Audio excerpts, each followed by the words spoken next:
What's the show? Hey, everybody. Yeah, what's the show? Indeed, I'll tell you what the show is, motherfuckers. This is another episode of Movies Over My Hammy. I'm Adam Ordall Quinnell, and I'm here with my co-host, Andrew Santoro. It's me. Andrew Santoro. That's what our voices sound like. It's magic. Yep. We're in different parts of the country, but it sounds like we're in the same room, and we did it just for y'all. Mm-hmm. And on Movies Over My Hammy, every week we compare a movie, TV show, song, hot craze to its fast food or promotional food tie-in products. And failing that, we review a current piece of media and we compare it to a Moons Over My Hammy sandwich from Denny's, because holy shit, that's the best idea anybody's ever had for a podcast. Andrew nailed it. Wow. And that's what the show is. How you doing, Andrew? I'm doing well. You forgot when we sometimes review sound-alike things. So we also, another good example is the Burger King Halloween menu. We watched the monster movies, and this is part X of 4 in that series, because we're recording basically a pilot run of this show. But so Movies Over My Hammy, that's the fucking thing.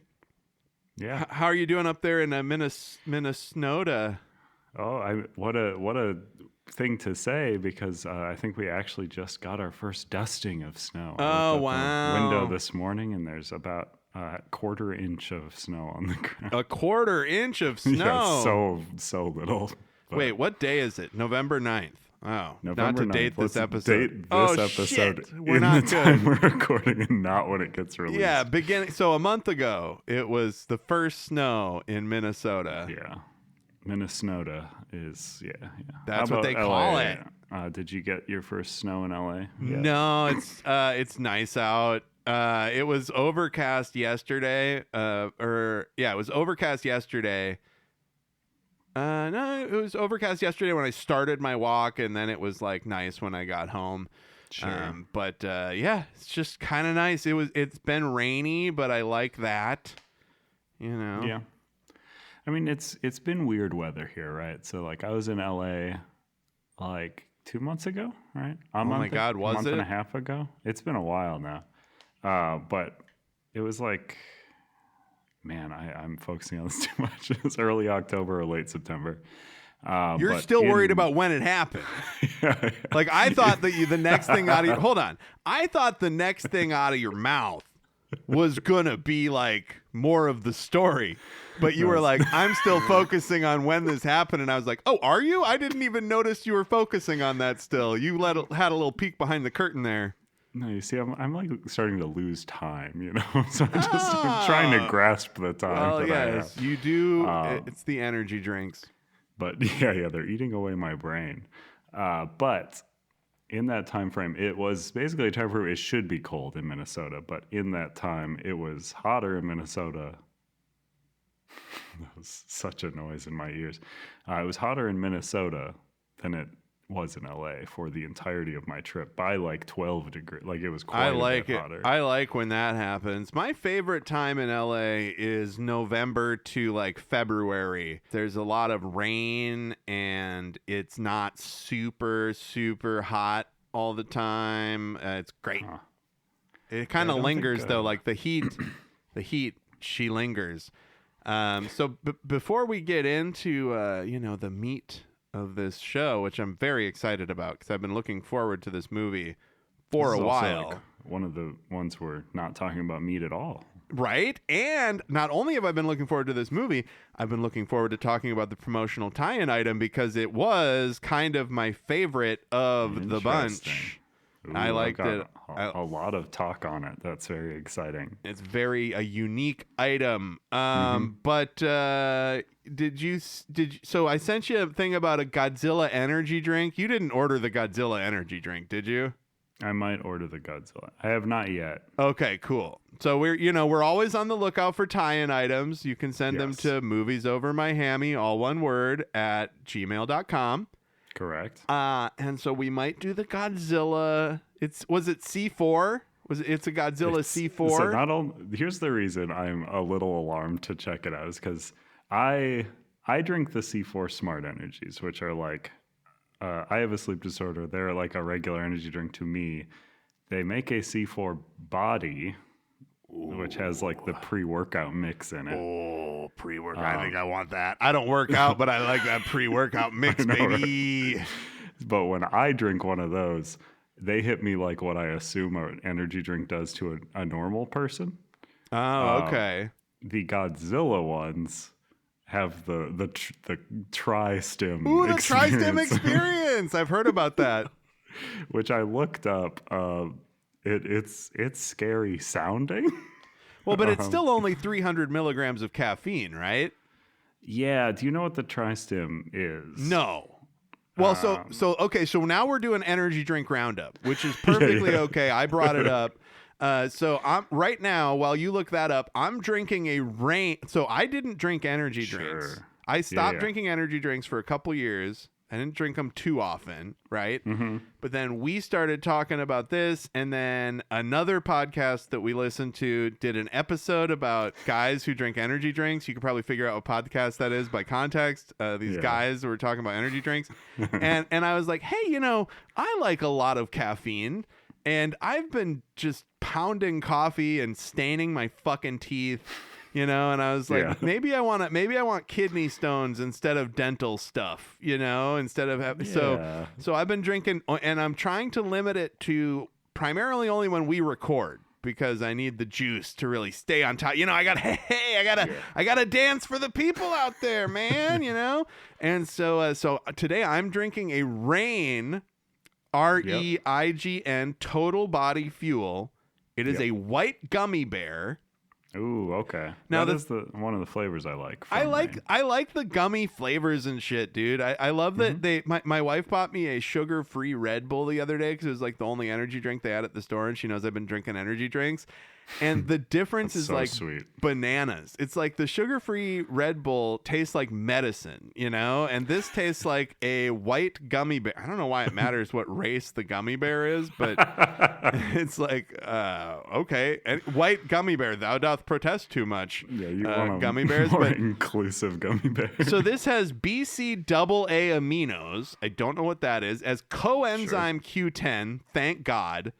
And electrolytes, and also 300 milligrams of caffeine, which is what I'm into. I didn't have caffeine for a couple years, and then I was like, why am I tired all the time? Fuck this, dude. Let's get on top of it, You should try one of the little C4 body ones, because they make ones that are like this size, that are the 12-ounce can. I'm holding one up to the camera. 12 ounce, yes. And it's like C4. It's not the Smart Energy, so it's not like this weird matte color.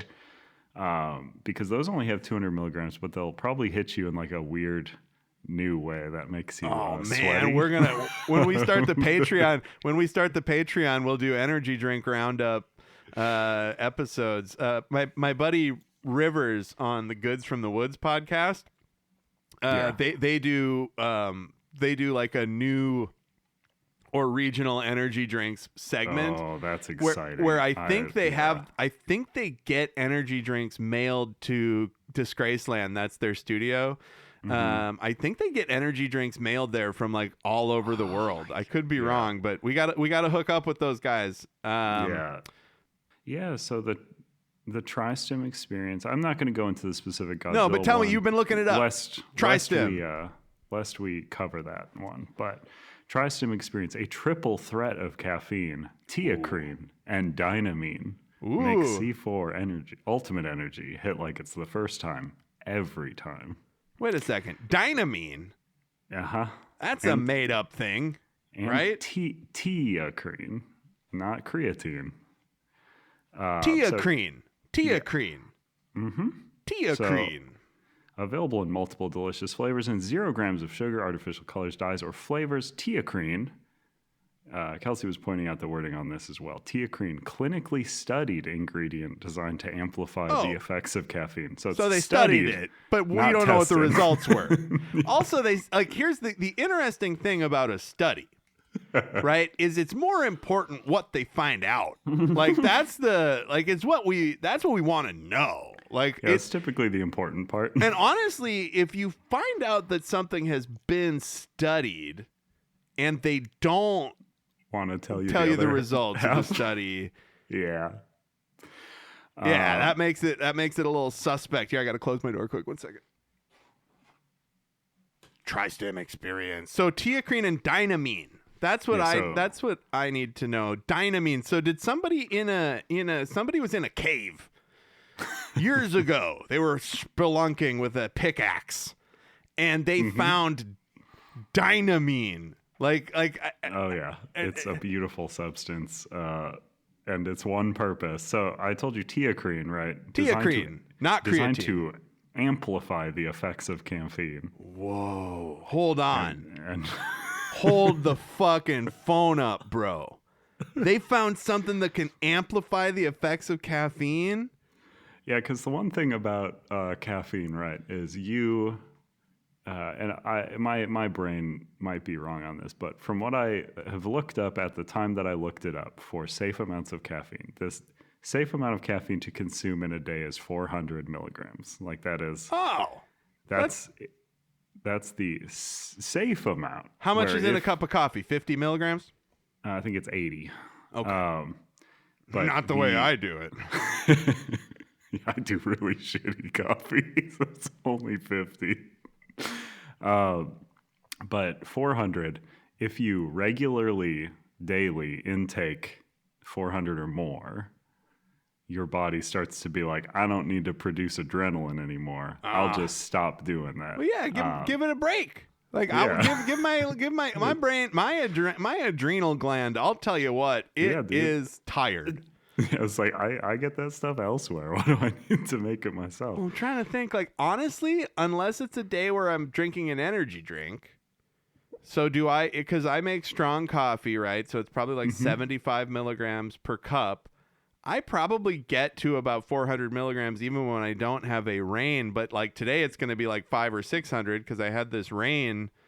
And then also you can get a rain massager to redeem for merch. I'm looking at this can. What? Like a personal massager, like a Theragun. You can get a rain please Theragun. Work towards that. That is very good. Rainbodyfuel.com. Oh, I have to scan a code. Fuck you. You're not getting my murder coordinates. And then dynamine. Dynamine. Your beloved mine product. Also clinically studied, which is good. With caffeine and teacrine for longer lasting energy. So hold on. So can I just I wonder if I can get a bucket of teacrine and just like put it in my coffee, or like could I blast a rail of it off a coffee shop toilet, off the back of a coffee shop toilet before I drink my espresso, and then like sit down and write a pilot? Did we figure something out here with I think I need an 8-ball of teacrine. I mean, what it's saying it's supposed to do, dietary supplement improves mood, energy, and focus, accompanying with reduction of anxiety or fatigue. A reduction of anxiety, but that's the opposite of what caffeine does. Caffeine gives you the anxiety, I feel like, so that's good. They're really figuring out. Let's pound some teacrine.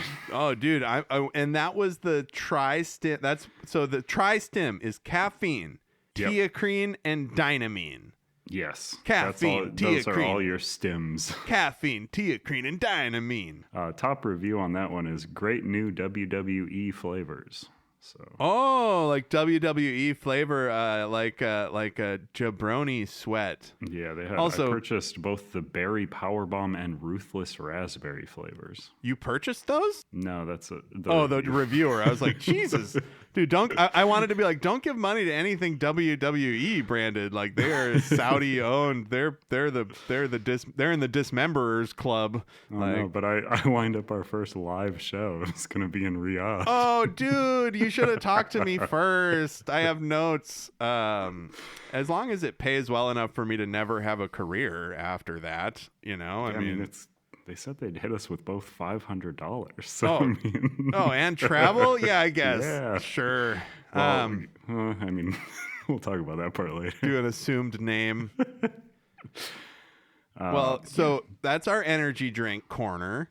Good job. I feel like, and as we were talking about that energy drink stuff, my energy drink started to work while we were talking about it. So I'm like, oh boy, here we go. So that's nice. You can feel it kick in. That's good. Have you seen this? Well, you feel like it creeps up. Caffeine usually hits really hard, but like once you're like, oh shit, I'm on it now, boy. I got this. I got that fiend in me. Have you seen Good Boy? No. The Shudder original Good Boy? No, I have not. I've seen that it exists. Yeah, you should watch it. Here's the thing. It's not as advertised, and I don't want to spoil anything. But it's only 73 minutes. Like it's like the best runtime I've ever seen for a feature that people like, because like it's got some good reviews, some bad reviews or whatever. And I was like, wow, 73 minutes. That's not a time commitment at all, because as we'll learn while we talk about it in the life of this podcast, I feel that 90 minutes is exactly the right amount of time for a movie, and it's almost too long sometimes. And every minute below 90 minutes that I see a runtime, I get 10% more interested in the movie. Oh, really? I feel like there is a point where you're so many minutes below that where you're like, uh-oh. It's a short. Yeah. This works. I think 72 minutes is like the limit for being considered a feature film. Yep, and that's why Good Boy is 73 minutes long, so that they could submit it to stuff. You put like a extra little. Let's slow the credits down a little more. Come on. It's the dog is like really good. It's so the pitch is, a dog moves to a rural home with its owner, and there's like supernatural forces that the dog has to like fight or protect its owner from. And I look forward to, maybe if you watch it, maybe we can eat some dog food. That's what I was just gonna make that joke too. Have you ever? As a kid, right? As a kid, here we go. You thought I was going to be the weird one. All right, here we go. Well, as a kid, bacon strips. Yeah, bacon! Yeah, they're bacon. Very exciting to me as a kid because I loved bacon. I was way ahead of the trend. You were epic bacon boy before there was an internet for it. So I was like, one for the dog, one for me. Oh my God, you ate it that much? No. Okay. As in, I did that once, and it was disgusting. It was one of the biggest eye-opening moments for like, man, we really give animals just shit to eat. Was it? One thing I've always wondered is it salty? Is it really salty? Oh, you've never? Have you? Hold on. Ever... No, I've never eaten dog food, Andrew, and I think that I'm glad we're getting this out because, like, when we started this podcast, I feel like Andrew is kind of angling for a weirdo that's got like hard stories to tell, and now we're finding out that he has eaten dog food, and I have not. So there you go. Everyone who had a dog when they were a kid probably tried the dog food at some point. I'll tell you why I didn't. Because it felt terrible. Like dog food, like the kibble of dog food, particularly, even more so than cat food. Yeah, so I have tried kibble. I had like a kibble. It's not good. And bacon strips also very bad. They're not really. Well, hold on. So this is two separate instances. Yeah, they just taste similar. Is why I was bringing one up over the other. They both taste like just, I don't know, dirt and meat combined. Sure. Without like any real seasoning. It's rolling really over not the fact good. that you've tried both. Yeah. So because you wanted to compare the two? No, this is a separate instance, I'm sure. And you were 15? No, I was single digit ages. Oh, okay. Yeah. Okay. Well, that's all right. But then, like, after I had tried both, right, I would see ads for Gravy Train and it'd be like, Yeah, but that one's probably good. It's got gravy. Oh my God. No, dude, you're going to make me puke, man. You're going to make me puke, bro. I oh never my had God. it. It just looked like it might be good. Gravy train. Oh, so whenever, oh my God, there's always a point in every post-apocalyptic zombie movie or zombie TV show where I'm like, I'm going to have to watch this motherfucker open a can of cat food and eat it like it's human dinner. And that is just one of the things that I know they're eating cat food. Like when I see post-apocalyptic stuff, 10 years into the future, you know, and not only are they eating wet cat food, they're eating long expired, like irradiated wet cat food. Yeah. But I just, particularly in one of the early episodes of The Walking Dead, there's a moment where Carl and they eat cat food out of a can. And I was just like, what's living at that point? You got to ask yourself as you eat, because I feed my cats wet cat food. Yeah. And sometimes I get a little bit on my finger, like when I'm mixing it up. And when the little speck of wet cat food touches my finger, I almost vomit instantly. So just the idea, you might be an outlier. Just the idea of like I didn't even give my old cat, who is now deceased, Satan rest her soul. She wanted soft food all the time. And I would not give it to her. I would very rarely, like every few days, she would get a little bit of soft food because I found it to be just the most foul thing on the planet. And now these new fucking cats, I gotta give them soft food every day because they get medicine in it, not medicine, but a supplement in it, and because it's less calorie dense. And one of them has a weight problem. Because we got one of those cameras that throws treats, and we thought it was fun to throw him treats when we were at work. But then a year later, he gained 4.5 pounds. Oh, my God. We took him to the vet, and they were like, yeah, he's like 11.5 pounds last time he was here 18 months ago. And now he's 15.5 pounds. And it's just like, it was literally just the Furbo treats that did it. That's like if, I left my toddler home with snacks and then gained 100 pounds of the snacks. Yeah, it is definitely almost half of his body weight again. Yeah. Just in treats, because we didn't change anything else. And so now now he's doing wet food every morning, and we had to get we got these little mousy toys that have a compartment where you put kibble in them. Yeah. And then they bat it around and they fall out. And it took one of our cats figured it out in a day or two, and then it took Gojira, our other cat, literally a week and a half to figure out how to get this stuff out of it. But yeah, so I hate soft cat food. The idea of eating it in an apocalyptic situation sickens me to my core. Yeah. And I'd try it, Yeah, that's right. I forgot for a second that we got on this because you were like, every time sometimes there's a piece in the soft food that looks like a bit of rubber band. What is that? What is that? So, I believe how they typically make soft foods is they just throw all of the carcasses in a grinder. So it's probably some chunk of marrow or something. It's like we talked about, or we'll talk about, depending on what order these are released, in the chicken nuggets episode with the pink slime. It's like what's even pinker slime? That's what the soft cat food is. Yeah. Do you feel like, because I feel like as a kid, I used to, when I would get chicken nuggets, I would get so much gristle. Like there would always be a I hated chicken every nuggets batch that would have a gristle bit or a beak. Not a beak, but full beak. A full chicken head. But no, I get what you're saying. There's definitely, you'd get at least one nugget that had a big fat vein going through it. Yeah. And I'm just so glad that they upped their grinding game. Lowered the quality of what's going in there and just turned the blender speed up higher. Right? And hey, the guy that figured that out, Like, imagine them looking at the output of that tube when they see that creamy slime come out. Oh, and baby. it's just like perfect, good stuff. We're good to go. Get it in the fryer, baby. They're like, the only way we could do this better is if it was already breaded somehow, and we didn't have to bread it. And it just goes right into the fucking fryer and cut it with a scissors. No, you just have customers line up at the slime machine and have it go directly into stomach. And then the next one just slides over.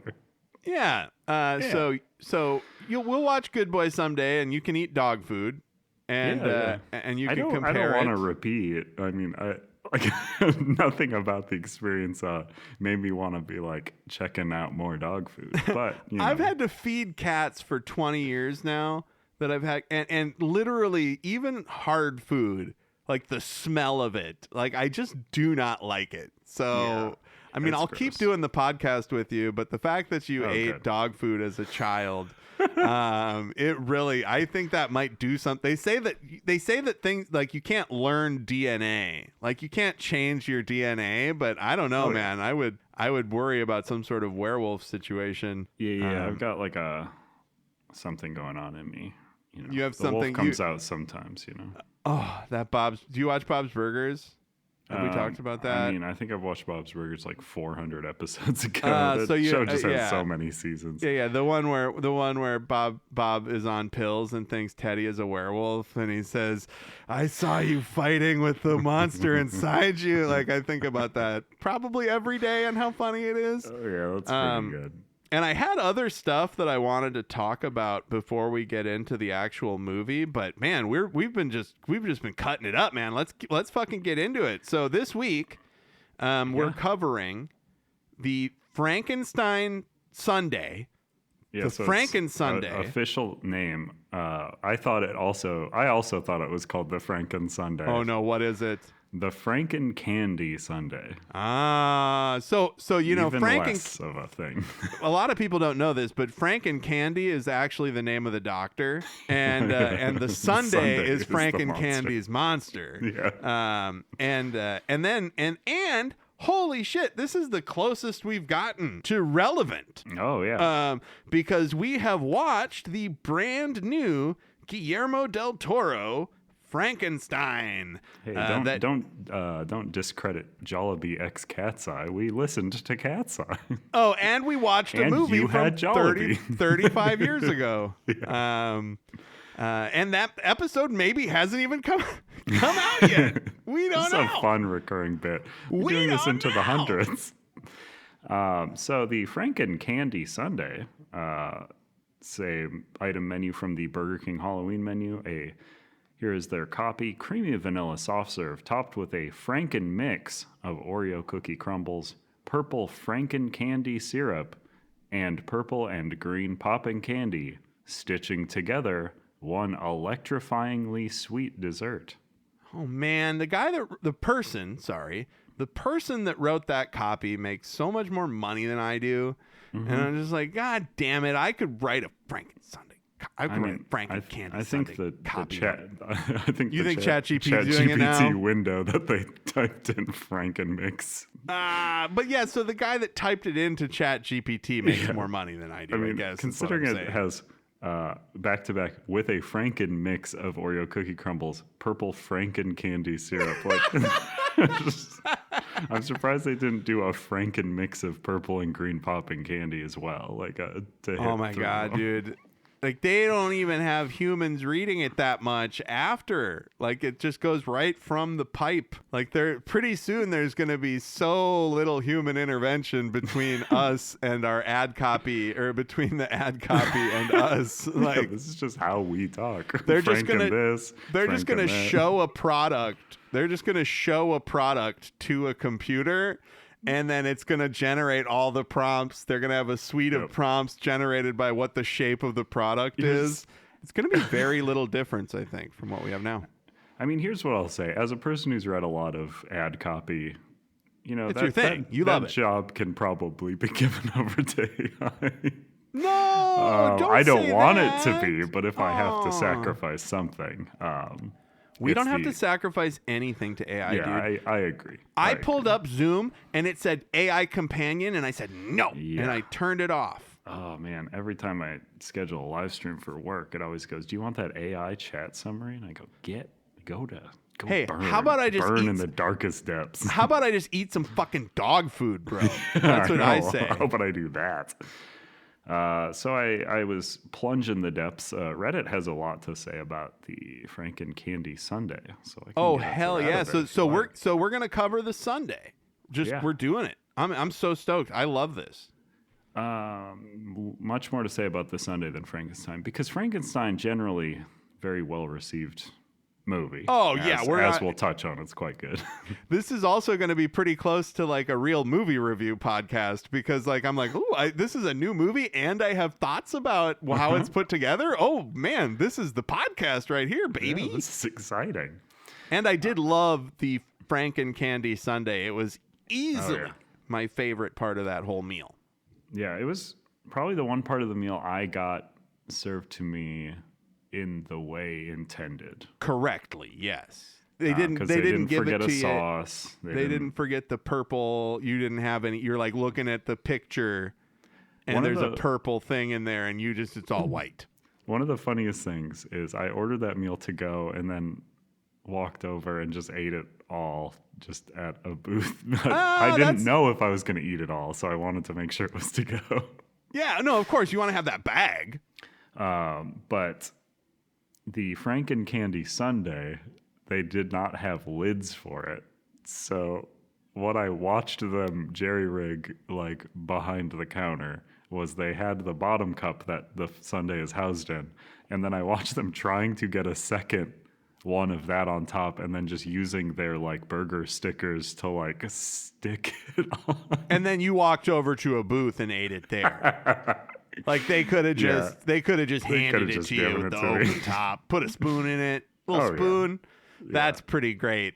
Oh man, because you all like honestly, the little bit of Larry David in me, if they handed that to me, I'd be like, well, now I have to eat in my car. Yeah. Like now I have to exit the building. Like I have to like be like, what's the bathroom code? And then like eat it in the hallway quick. Well, I mean, as we discussed, I took an hour bus to get there. So no car to sit in. Oh, and man. Also there was somebody in the bathroom the entire time I was there, to the point they had to get them out. So oh wow, dude, you had such an experience, man. But here's a Reddit. The post was, has anyone had the Franken-Candy Sundae?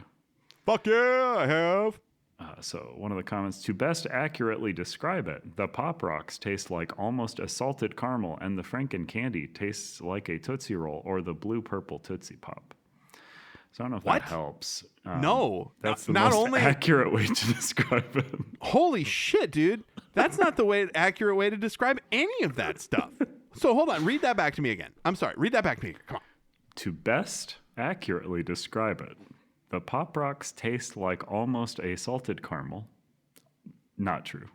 They taste like Pop Rocks. Yes, covered in chocolate.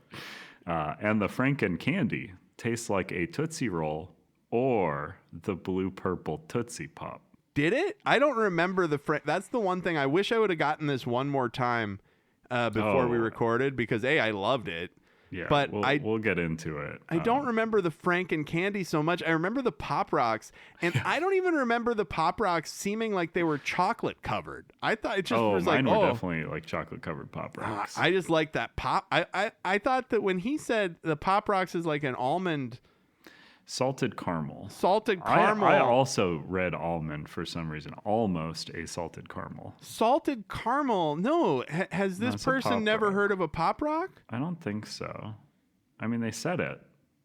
I mean, they don't know what that is. They just are reading it from the copy. Yeah. Also, all the Pop Rock talks.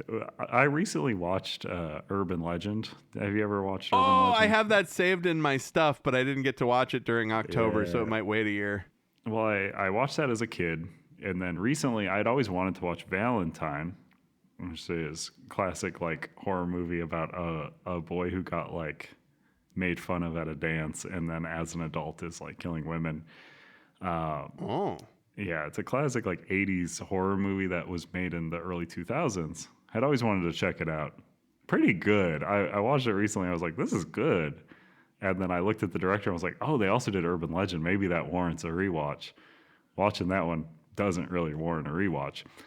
But Urban Legend premise is they have to kill people using urban legends. Sure. And the way you could do that, urban legends don't typically result in death. Like very right. No, like, absolutely. very select rarely. ones. Yeah. But there is early on they sort of disprove the like Pop Rocks and soda thing. You know that you'll like explode if you do those two things. Oh, did somebody do it? Yeah. Later on at a party.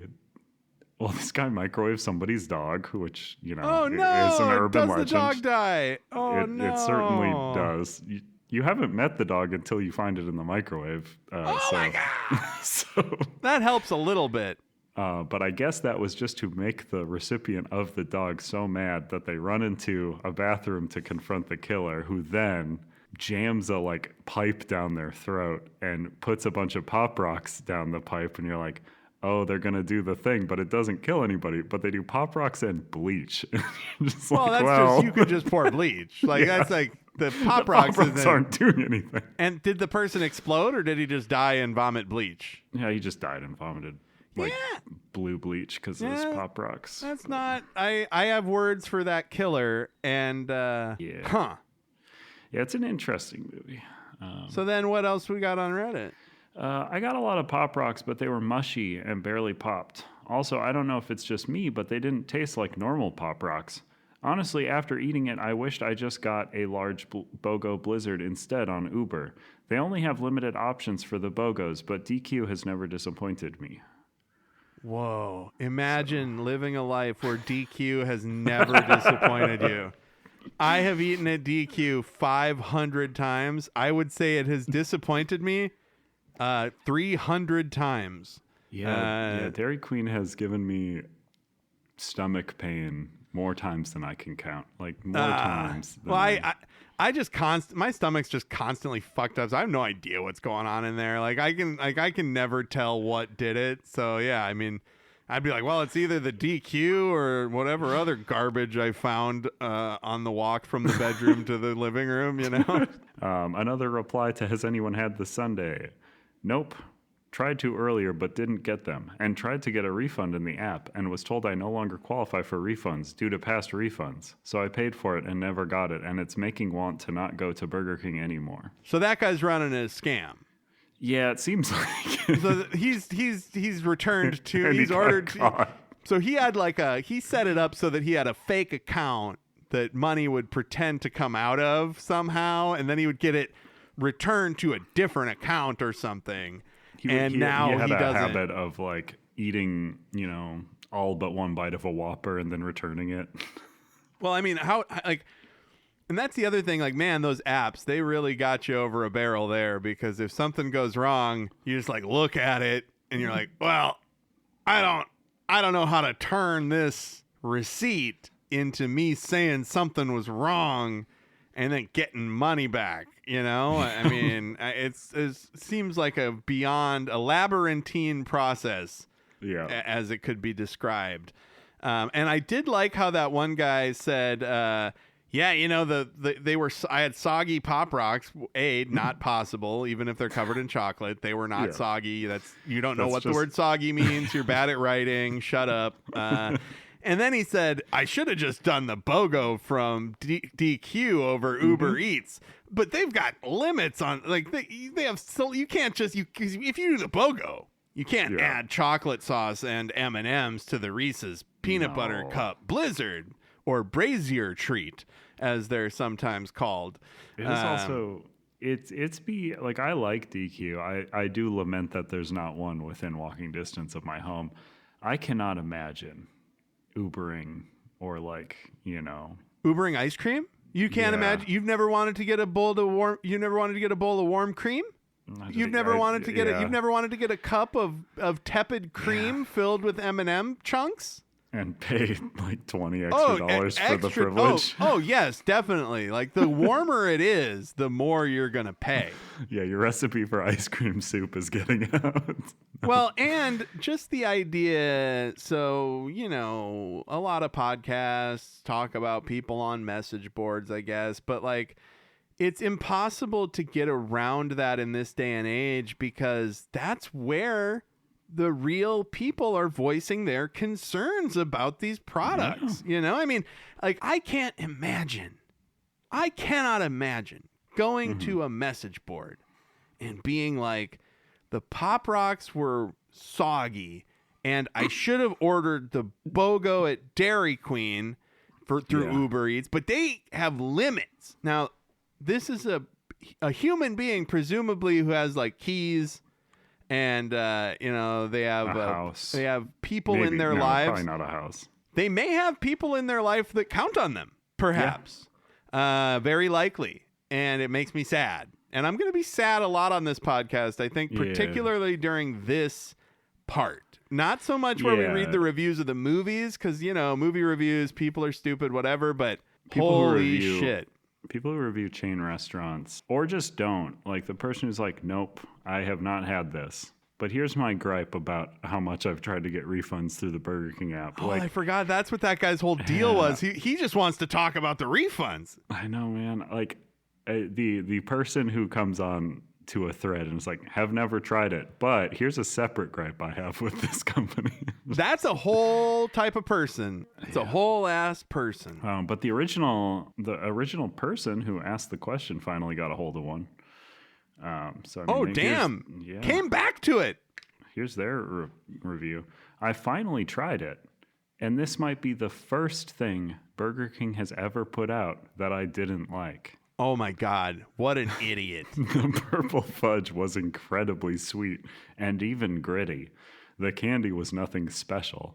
I only enjoyed the Oreos and ice cream, which means I could have just ordered an Oreo sundae. I'm glad everyone else's experiences were much better than mine. Okay, so that mine than mine. Yeah, it's fine. Flubbed a little bit there. But, you know, the people flub a lot when they read that back to me, please. Just the last half of that? I think the first sentence is the most important. Okay, go back to it, yeah. But, I finally tried it, and this might be the first thing Burger King has ever put out that I didn't like. So I did love that. I like that person, because I know what Burger King has done.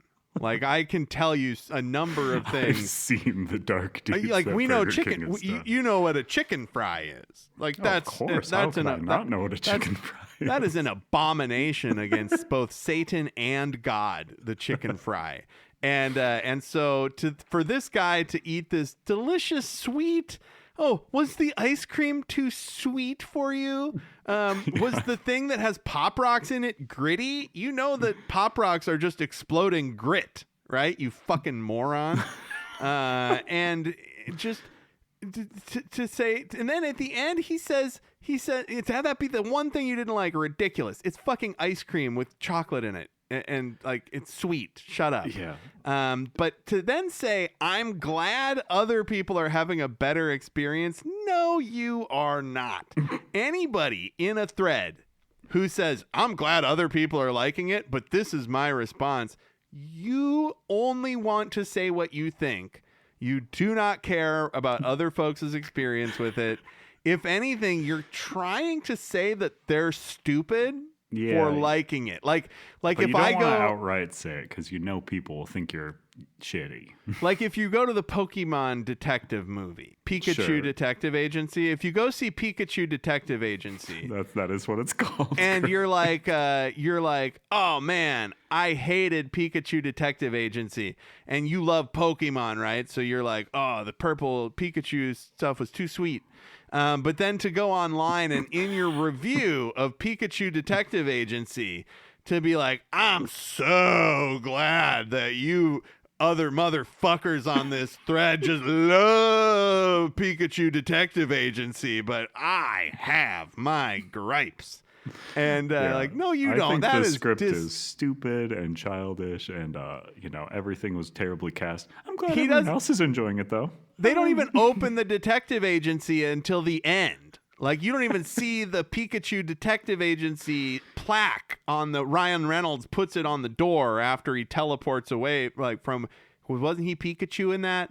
And it was like he was a human that becomes a Pikachu. The movie Detective Pikachu instead of Pikachu Detective Agency. Yeah. The first official Pikachu detective agency, and it takes place in Africa. What?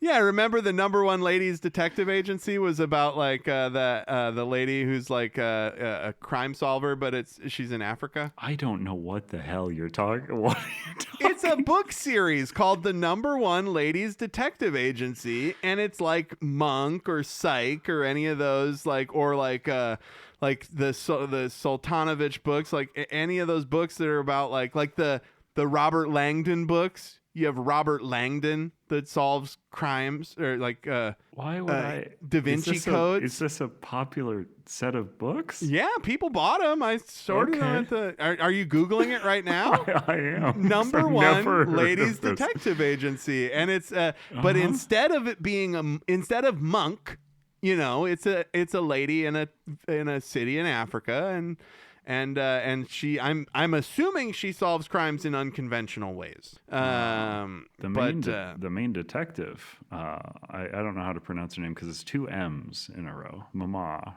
Ramatswe is a Botswana woman who is the protagonist in the series and whose story is told in the first novel from birth to opening the detective agency. That's a crazy way to tell a story. Yeah, and the crazier thing is there's only like 6 months. She like opens the detective agency as a 6-month-old. So that's a fucking crazy 6 months. Mama is a Setswana term of respect for a woman. Well, yeah, you got to respect women. It's a strange thing to like name your child.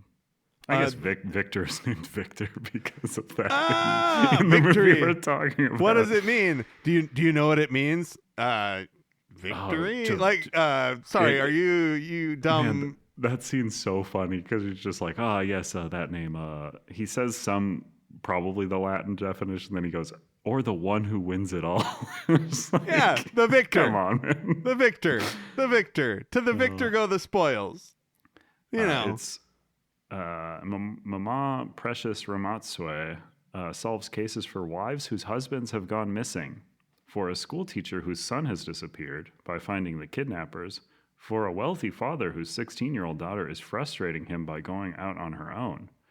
She helps a man atone for the sins of his youth by finding the people he hurt decades earlier. She uncovers a scheme by twin brothers to use one medical degree and certificate. Holy shit, dude. I'm reading these books. Okay, so for the Patreon. What a stupid scheme. Like one of the brothers just like, I don't know, scoop the guts out, I guess. For the Patreon in the future, we have to bank this where we're gonna read an episode, or read a book of the number one ladies detective agency and talk about it.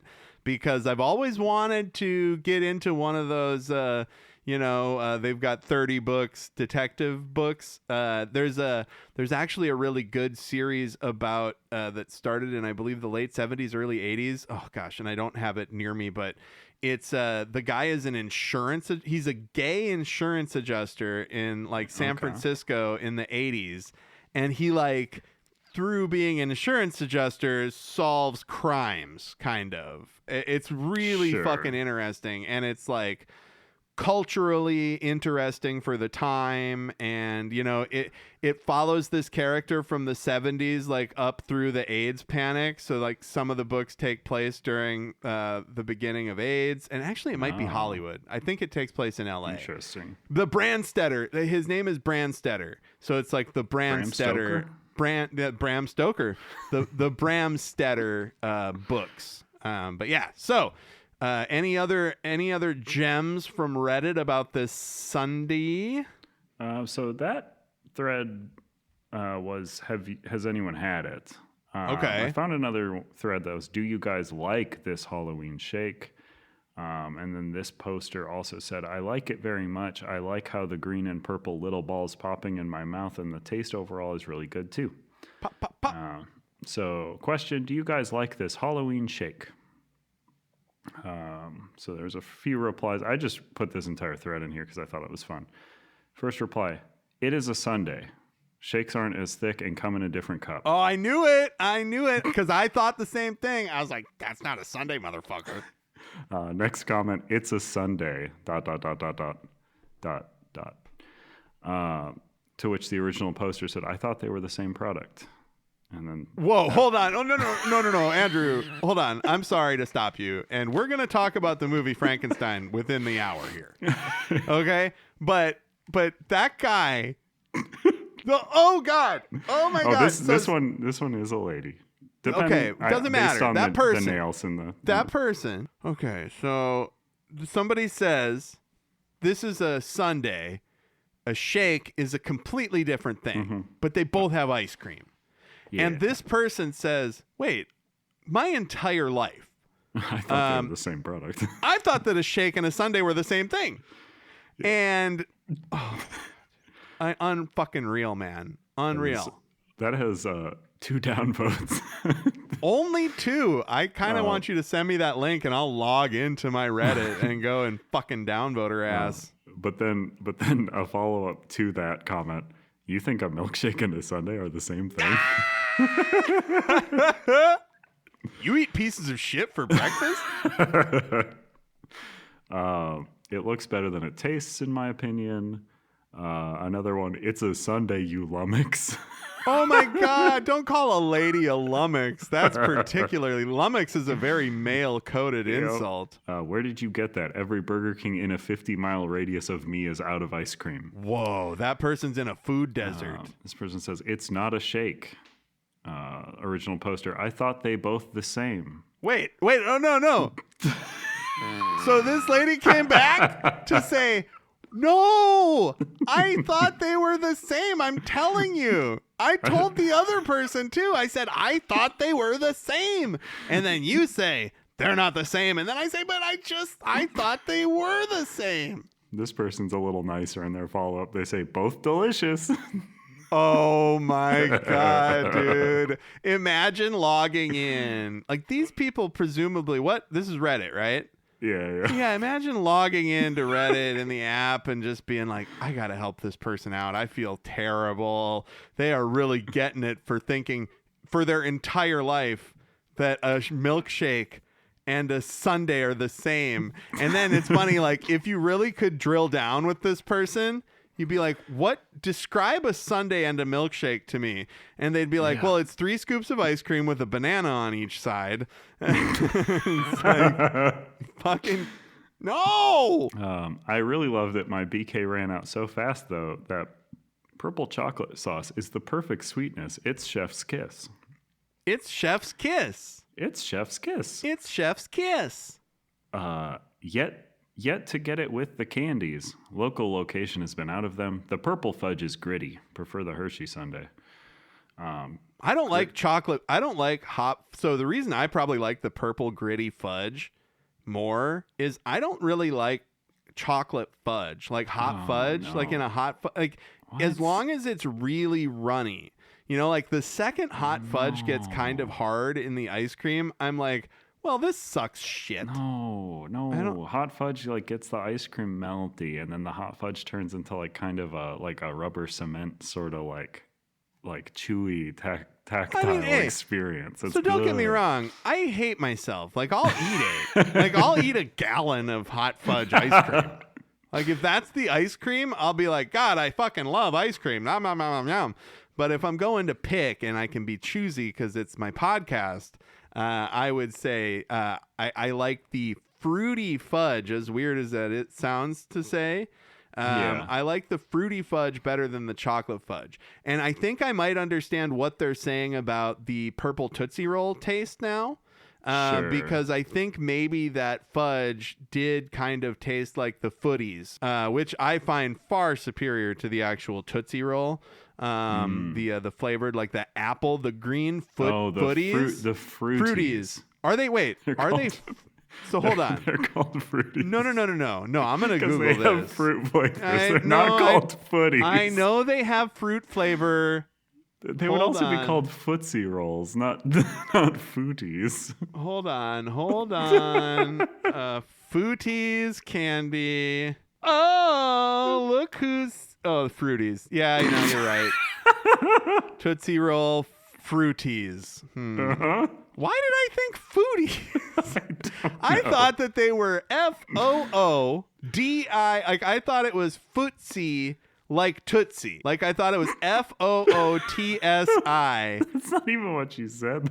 You said Oh, did I say something? Did I get confused in the moment? Oh, did somebody as high as I am forget where they were for a second or what they're doing, recording their podcast with their delightful friend Andrew?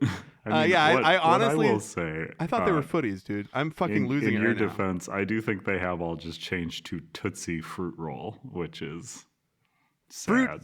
Fruities. They're the best, though. I love them. Man, I do prefer the weird Tootsie Rolls, like the weird chocolate taffy. Yeah. The regular ones? It's called Tootsie Fruit Chews now.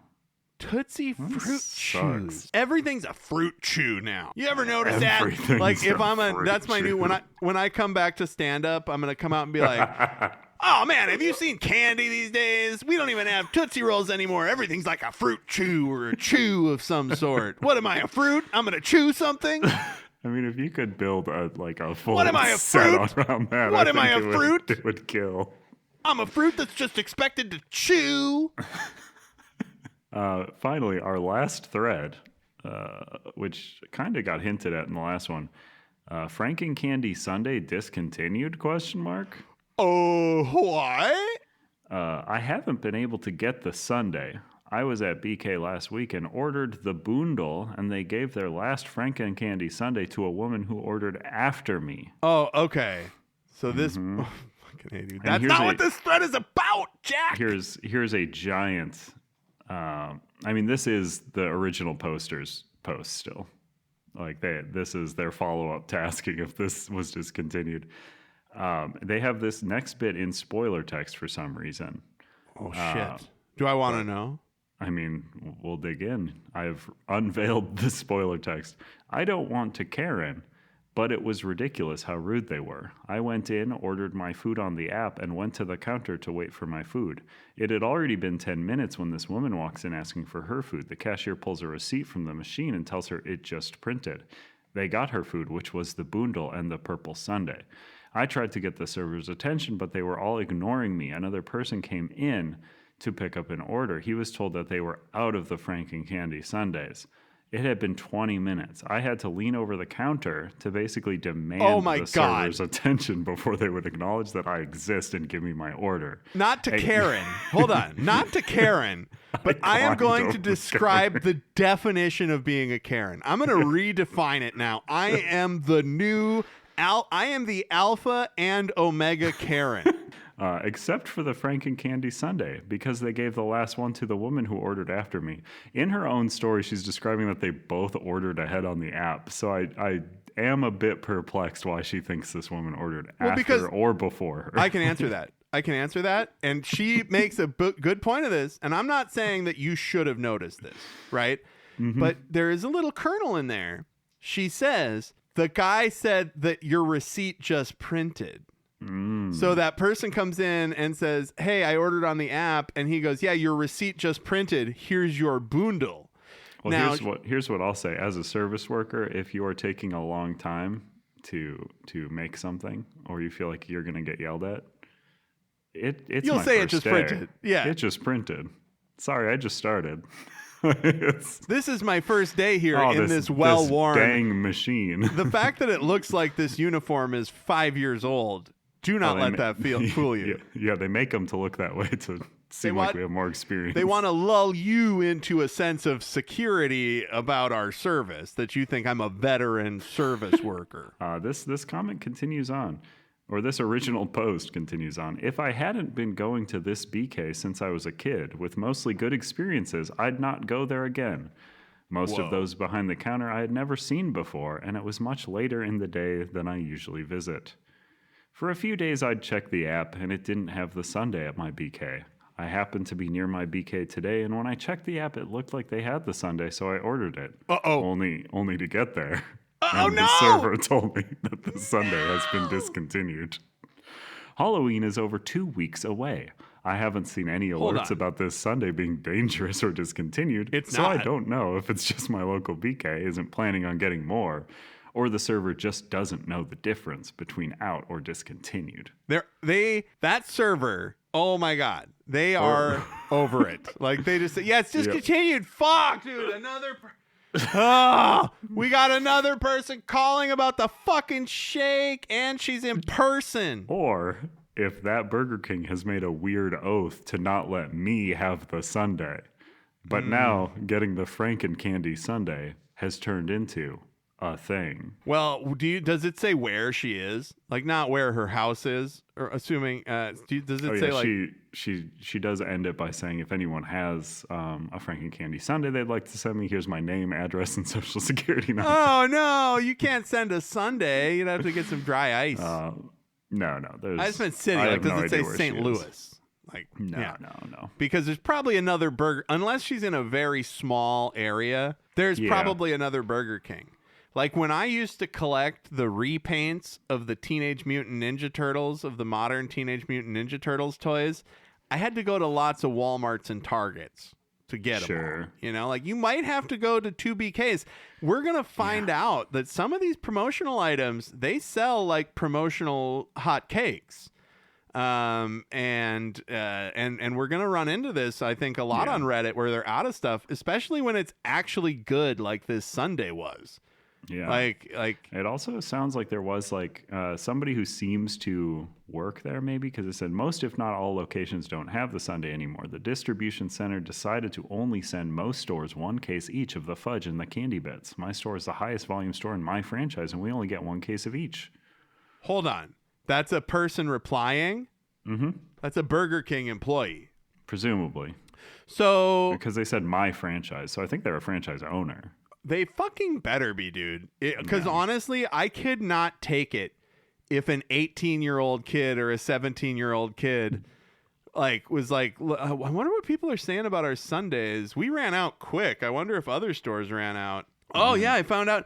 Hey, boss, do you know how many boxes of this Sunday mix we're going to get? And they're like, yeah, they only... purple goo we got. And they're like, yeah, you know, they only sent one box to each franchise. And as you know, employee, we're the highest volume franchise in your area. And then he went on Reddit and was like, yeah, no, my boss told me this. I'm the most pathetic human being to ever live. And I'm 17 years old, and I want to set the record straight for all of you Franken-Candy Sundae wannabe enthusiasts out there. This is me posting on Reddit to possibly have you not come to my store, lady who's leaning over the counter to try and get your Franken-Candy Not to Sundae. go full Karen mode, but I slapped the person behind the counter and I said, I'm racist. Not to go full Karen mode, but I said, I'm racist, and I broke the person's jaw with a backhand. Yeah, I peeled their scalp off just like not to go full Karen. Not to go full Karen mode, but I killed the manager of the restaurant with a knife while his employees screamed in the background. Not to go full Franken-Karen mode, I grabbed their goatee and pulled their jaw off. Yes, not to go full Franken-Karen mode, but I was stabbed by a spear, and I dramatically broke it in several pieces. Oh man, did you like the Franken-Candy Sundae? Oh, I thought it was great. Yeah, what'd you like about it? I liked. So I didn't look into what it was at all before I got it. Same. So I just saw it was just purple a Sundae, Sundae. right? And I was like, this is fun. Purple Sundae, sure. This is boring. Whatever. And then I was eating it, and I was just like eating through those chocolate bits, I thought, and they started popping, and I was losing my mind. A whole new popping really candy thing.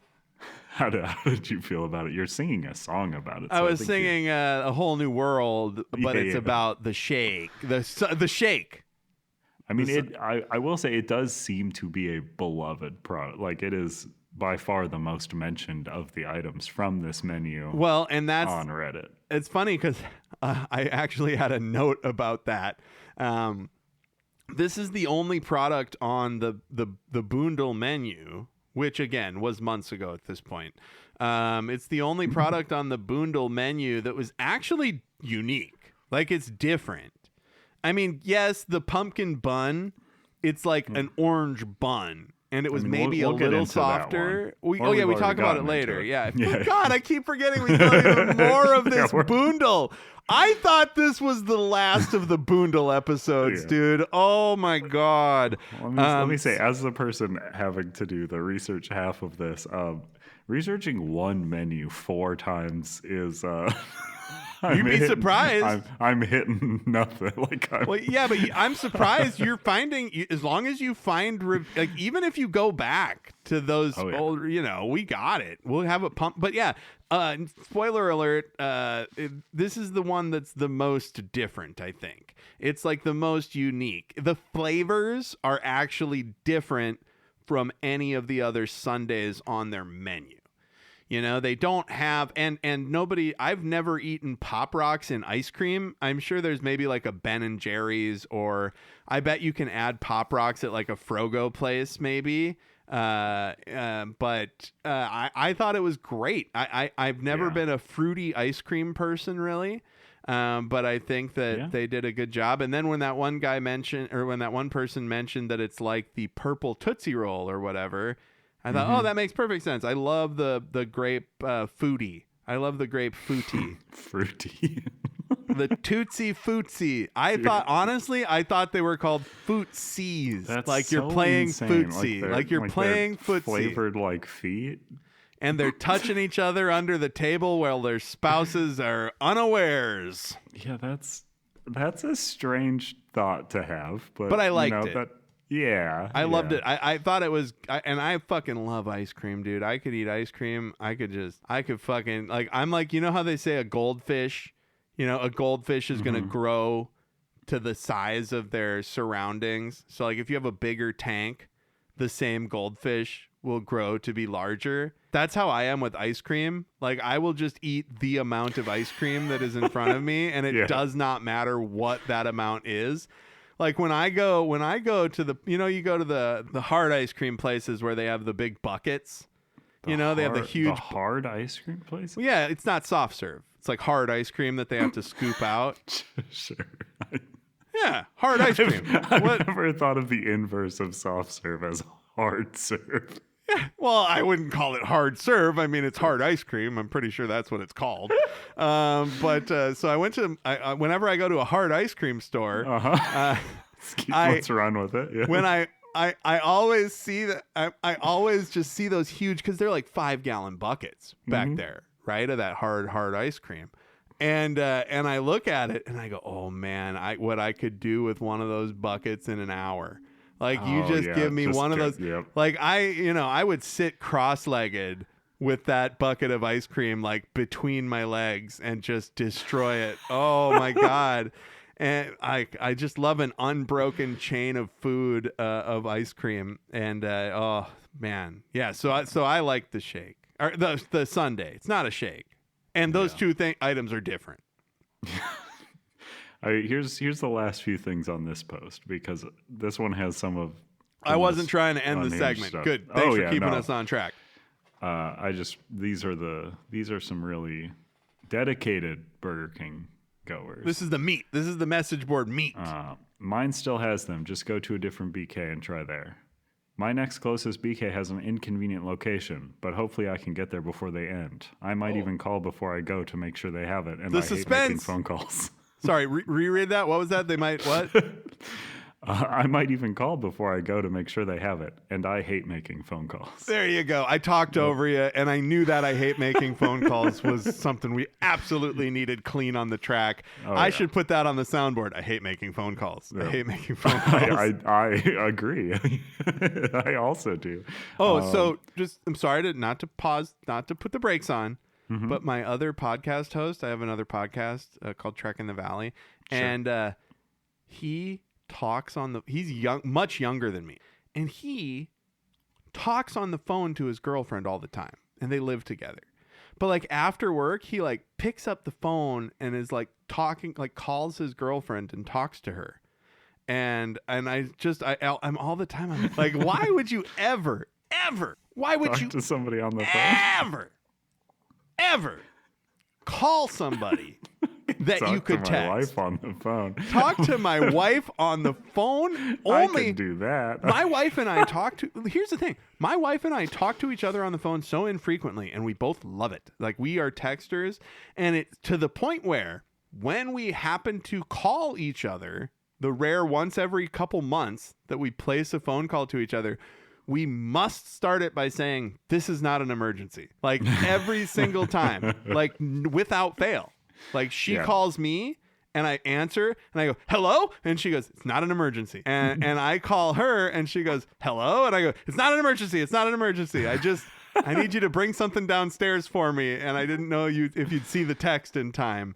But yeah, dude, every time I think I talk on the phone at my job and it gives me very little anxiety, but like, that's just a job, Well, even when my therapist, like when her Zoom isn't working and she's like, can we do a phone call instead of a video Zoom call? I'm like, no, we're rescheduling this session. I'm not going to talk to you on the fucking telephone for any amount of time.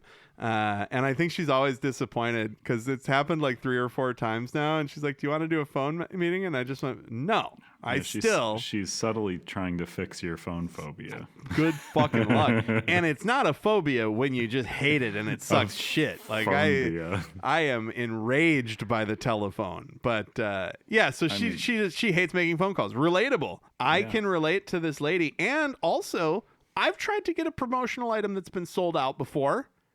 Yeah. Shit, I tried to go see the movie Witches at the movie theater in 1992 or whenever that came out, and that was sold out. Can you believe how small of a town do you have to live in where your 2-screen movie theater is sold out of Witches? And the only other time I tried to see a sold out movie at my small movie theater was the Super Mario Brothers movie. We had to go the next night. Because it was sold out. You're trying to see really good movies. One of those has like a little mouse that wears like a little helmet and rides on a motorcycle, and one of them. Oh no! Wait, what? One of them's got Goomba people in it. No! I wasn't talking about not the mouse. What was the first movie I said? Witches. No, it does have a. You're right. Yeah. Yes. I get that confused with Stuart Little sometimes. Witches. Yeah. And so I thought that you were as dumb as me. Well, that's because Stuart Little has all those witches in it. Oh, no, I just had a breakthrough. I just had a breakthrough in my life. Like, sometimes I will assume that people misunderstood something the same way that I did. Like, I was like, well, I assumed that you were confusing witches for Stuart Little because I'm stupid and do that. And clearly, I started off the episode by assuming you'd eaten dog food, so Oh yeah, and thank you for reminding me that you're like a fucking dog food eater. There's also a Bob's Burgers where they eat cat food, and it's absolutely the most foul thing. Like the running gag is that they're all eating hard cat food. Oh, that sounds awful. God, it's sickening. Sickens me to my core, but it's a very funny episode. What does she go on? She hates making phone calls. Last exchange. Somebody says, I tried putting in every restaurant in a 60-mile radius around me. None have it. Is that the same person? Is that the same person that doesn't want to make phone calls? No. This is someone else. Different person that can't find the Sunday. Yep. None have it. It's not like I really want this thing that bad. I have to get it as part of the challenge for 550 points. The extra crowns! That's right. And here's the fucked up thing about those extra crowns. You don't just get the 500 points for ordering the boondle. Like you'd think that here's the thing. So the idea is you get 550 additional crowns. Crowns are Burger King's points that you can redeem for products. You get 550 additional crowns if you order all the items on the boondle. But they must be over 4 different sessions of ordering stuff. Insane. So you can't just order the boondle and add the 5th thing like I did, which and I knew it wasn't going to work. I wasn't shooting for the 550. Like I'm cool with whatever crowns I got. Yeah. But you can't chase that 550.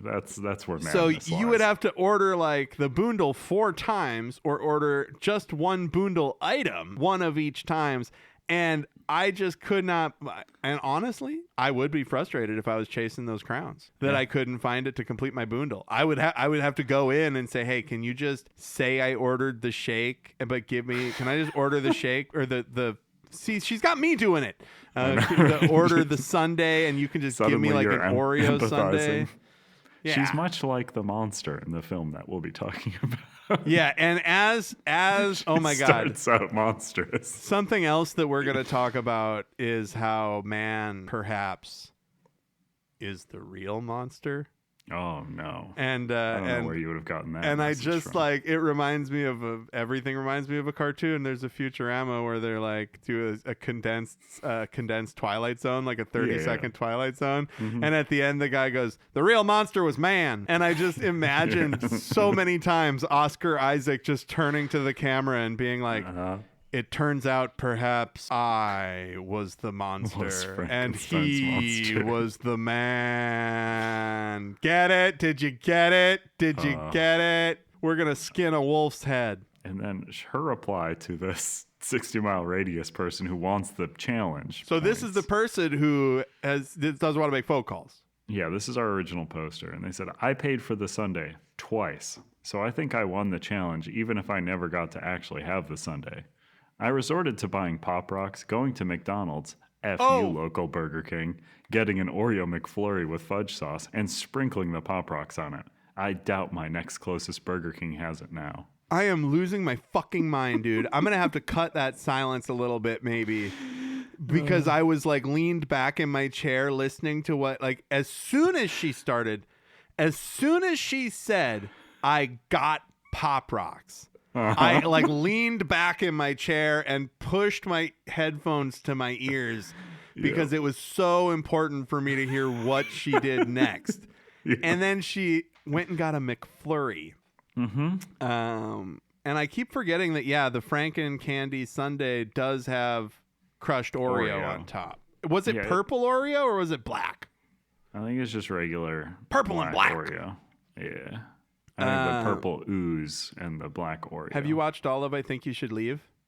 I have. Patty Harrison's purple and black when she's talking about how wine makes her tongue.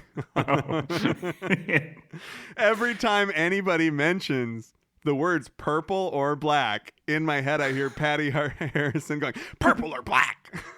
I just think of popcorn. Popcorn and popcorn. Popcorn. Yes. And popcorn. Whenever my wife and I make, God, dude, our brains are just fucking mush, dude. Like every word I hear, there's like some quote from something that's just like, "and popcorn." I mean, we're just all rewiring ourselves to be like marketing for some other various product. Oh yeah, we're in hell. So like whenever I mention something, like I just feel like so strange about how I'm receiving or interacting with things. It's just so weird. Basically, what I'm saying is, so we're in hell. Like that, I could just say that for all of those times. Like, isn't it strange that this is like this? You could just say, so anyway, we live in active hell. And that makes everything makes a lot more sense once you view life through the lens of fuck. Like it makes a lot more sense. That Elon Musk on Joe Rogan recently telling the joke about two like economists eating shit. I heard the clip. I heard a clip on something that I heard the clip on something else that we listened to, I think. Yeah. Oh, one of the worst tellings of a joke I've ever just like, and so two economists, so two economists say, two economists, they go in, and one of them's an economist, and the other one's like a different kind of economist, and they, and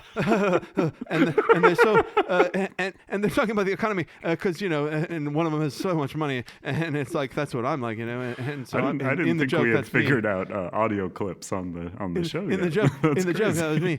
So there's so much money economy, and right, and that's where like he never has a punchline. He never gets to it. He just laughs himself. When he gets through the punch, he laughs himself through the punchline and doesn't seem to understand the punchline or the joke. And he's just so delighted to have kind of think he told it. Like I as a bit in either a previous or future episode, I test my tight five on chicken nuggets, and I'm jokingly doing a better job than, yes, of course. He is, which is really sad. And here's what's fucked up and stupid about the Joe Rogan and the Joe Rogan podcast is ostensibly Joe Rogan is a comedian. Not like take what you want Like I do not find him funny. He literally humped a stool in a recent Netflix special, I believe. Like he didn't hump the stool in the recent one. Okay. He kept teasing it. He's humped it in the past. Yeah. The point is, he sucks at stand-up comedy, and he's got this guy telling a terrible joke. Mm-hmm. Where he's Joe Rogan's supposed to be the truth teller, right? Yeah. Like, so if that's what comedians are. That's what I wanted to get you on this show, because we're the new philosophers, the truth tellers. Yeah, absolutely. I wanted to have a philosopher king on this show, and I could just be like a court jester or something. But I guess those are truth tellers too. So I'm just like. Right? I don't know, some idiot scientist or something. No, we can both be truth tellers. That's fine. It works for Elon Musk and Joe Rogan. They have compelling conversations. But so this guy is just laying the biggest turkey of a fucking butchering of a joke, and a professional stand-up comedian is sitting across the table from him, just, economists. Jamie, bring up, what's economy? Yeah, let's look it up. It sickens me to my core whenever Elon Musk tells a story or a joke. I really try and design my life so that I never hear that fucking, like, I just imagine Robin Williams doing an Elon Musk impression. Oh my. And that's like what I think Elon Musk is actually like. Just a complete fucking nightmare. Hey, telling a joke. So I'm a trillionaire. Man, that's so good. What he's going for? I don't think it is. I think it's just nervous energy. He's terrible. He is going for smooth, cool, sexy, smart, badass motherfucker. Like that is what. So whenever you see an interview with Elon Musk and he is just floundering like a fucking stuck pig, like just think that he's trying to be as cool and smart and funny and sexy and badass. Sad. Like he's just like, I'm a fucking badass. I'm smoking a blunt with Joe Rogan. Did they smoke on that one too? Like they did on the first one? I think they always do, yeah. God, dude. And I as somebody who's smoked weed for 20 something years, it really bums me out that I ever had to see Elon Musk smoke weed. It throws my whole thing into question. Yeah. Like, and then I realize, he doesn't actually do it right, or doesn't care about actually getting high. He just takes lots of amphetamines and like ecstasy and shit, probably, because he takes the stuff that makes him feel awake and good rather than sleepy and good, I imagine. But yeah, he loves ketamine, right? Like that's the big one. Yeah, that's right. He's a K. He likes that special K, baby. Go down that K hole. And that's a therapy, bro. So I mean, now I suppose we can talk about another guy that looks like a bunch of dead bodies put together. Frankenstein. Oh, dude, Elon Musk does kind of look like a composite. Like, remember that? So I hate to body shame people because I have a bad body or whatever. Like, I have a shameful body, right? So it feels like to body shame. With lots of body issues. Like, I'm a pudge. Like, I'm a fat pudge. Even when I lose weight, I'm still fat.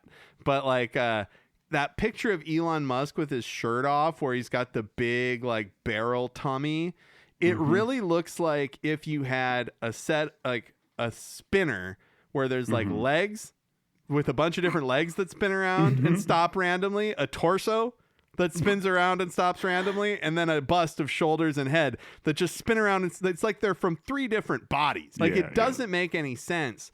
And if the richest man in the world, if that's their setup, like, it really makes you question why anybody wants to be rich. Well, I mean, you would think they would figure out some like scientist to put their brain in a different body. Oh, that's Peter Thiel's whole thing. Like, that's like their whole, definitely. No, what's his name? Sam Altman has given money to that stuff. I listened to a podcast called, you might like it actually. It's called Dystopia Now. It's Kate Willett, a comedian from New York. Very cool, very funny. She's got a special out there somewhere. I've met her a few times, gotten to do a couple little shows with her. She's very cool, very funny, good takes. And then I can't remember, Emil Torres, I believe, is her co-host. And he is a philosopher who was actually in the altruistic humanist movement in for many years. Oh man. And Yeah. so it's about Dystopia Now is about the tech billionaires and like the religion essentially that they're trying to impose on everybody through like AI and through technology and shit. Yeah. It's hard to listen to, but it's really funny and good. Like they do a good job with it, and it's really well produced. And it Dystopia Now, it's good, and it definitely you talk about because it's like he's got an acronym that he created called TESCREAL, where each letter in the acronym stands for a different type of like transhumanist, et cetera, and it's all these tech guys that want to put their brain in a robot body and live forever, and they want humankind to become extinct, and then they're like, yeah, we could have 100 billion virtual people living on the earth instead of 6 billion meat bags. It's just like, dude, the meat is what comes, dude. Like that's what you want. Like can a robot eat you can think you're eating a burger. Like we all saw The Matrix, man. A computer can't bust one or eat a burger. Like it sucks. Yeah, but like Joey Pants tells the truth in that one, where he's just like, if my brain's eating a steak and it thinks I'm eating a steak, then what's the functional difference between I'm eating a steak. me eating the steak? Well, the difference is you hooked up to a bunch of tubes in a fucking pod, dumbass. That's actually the difference. The difference is when I eat a steak, I'm actually eating a steak, and when you eat a steak, I think the real difference is that the world that they create would not have a steak that tastes like a steak. Like everything would be malfunctioning. Yeah, exactly. Especially, dude, yes. If these motherfuckers, they're like, cost, oh man, like I've never eaten a steak that tastes so like cardboard before, and it's just also who's like maintaining these servers? You've extincted like everybody. Dude. Like these things don't. Oh no, run on AI their own, maintains itself. Like they definitely build course, robots and then maintain itself. Like it's insane. when I found out that when these motherfuckers say humanity is going to populate the universe, what they mean essentially is they're going to blast rockets full of servers with digital people on them to these planets. And it's like, fuck you, dude. I don't want that at all. And they're like long-termist is one of them. TESCREAL, it's like long-termism. And they're just like, we got to just think about when we get rid of these meat bodies. It's like, no, dude, the meat, that's the meat. Like when people say the meat of a thing, when people say the meat of a subject, when people say that's the meat, that's what you want. You want the meat. Like even if you're a vegan you in a conversation. Out the meat yet, like it's like a burger place being like, we got to figure out advertising. It's like, you haven't come up with a burger yet. Like you haven't figured out the being alive as people part. The product that you're making has fur in it. Like that's not a burger. Like I don't know what a burger is yet because it hasn't been invented, but this ain't it. Yeah, raccoons are not a sustainable source of meat, and we do need to skin them first. Speaking of skinning animals, let's talk about Guillermo del Toro's Frankenstein. Yeah, so a movie where a wolf gets grabbed by its snout and gets its face fucking ripped off. Oh my god! So we'll get to my does the dog die on this one, because it's good. But I know animals being hurt is always like a sad thing. I feel like wolves that are like killing other animals are like a fair game to kill in the movie thing. They're all CGI as well. Well, that's the thing. It's only because they're CGI. And I think, I know that you wouldn't like the movie if they had a real wolf get its face ripped, or one that looked like a real wolf. Like this is because I think about this with Guillermo del Toro a lot, because we're gonna get into it that he just loves showing animals getting killed or eaten or whatever. It's like it just feels like it's a motif in his movies where animals get killed, and you're like supposed to feel for those vulnerable things, because it's like the worst thing you can do is kill an animal. And I do agree that they get a pass kind of because they're wolves. But and they're like cartoony to and that's the thing. Somewhat extent. So I feel like he's doing that on purpose. Like I think if Guillermo del Toro wanted you to think, holy shit, did they kill a real wolf in that shot? I think that he could achieve that with special effects. Yeah, I think the budget was certainly there for that. And so does the dog die on this is many wolves die. Close your eyes or skip when you hear wolves.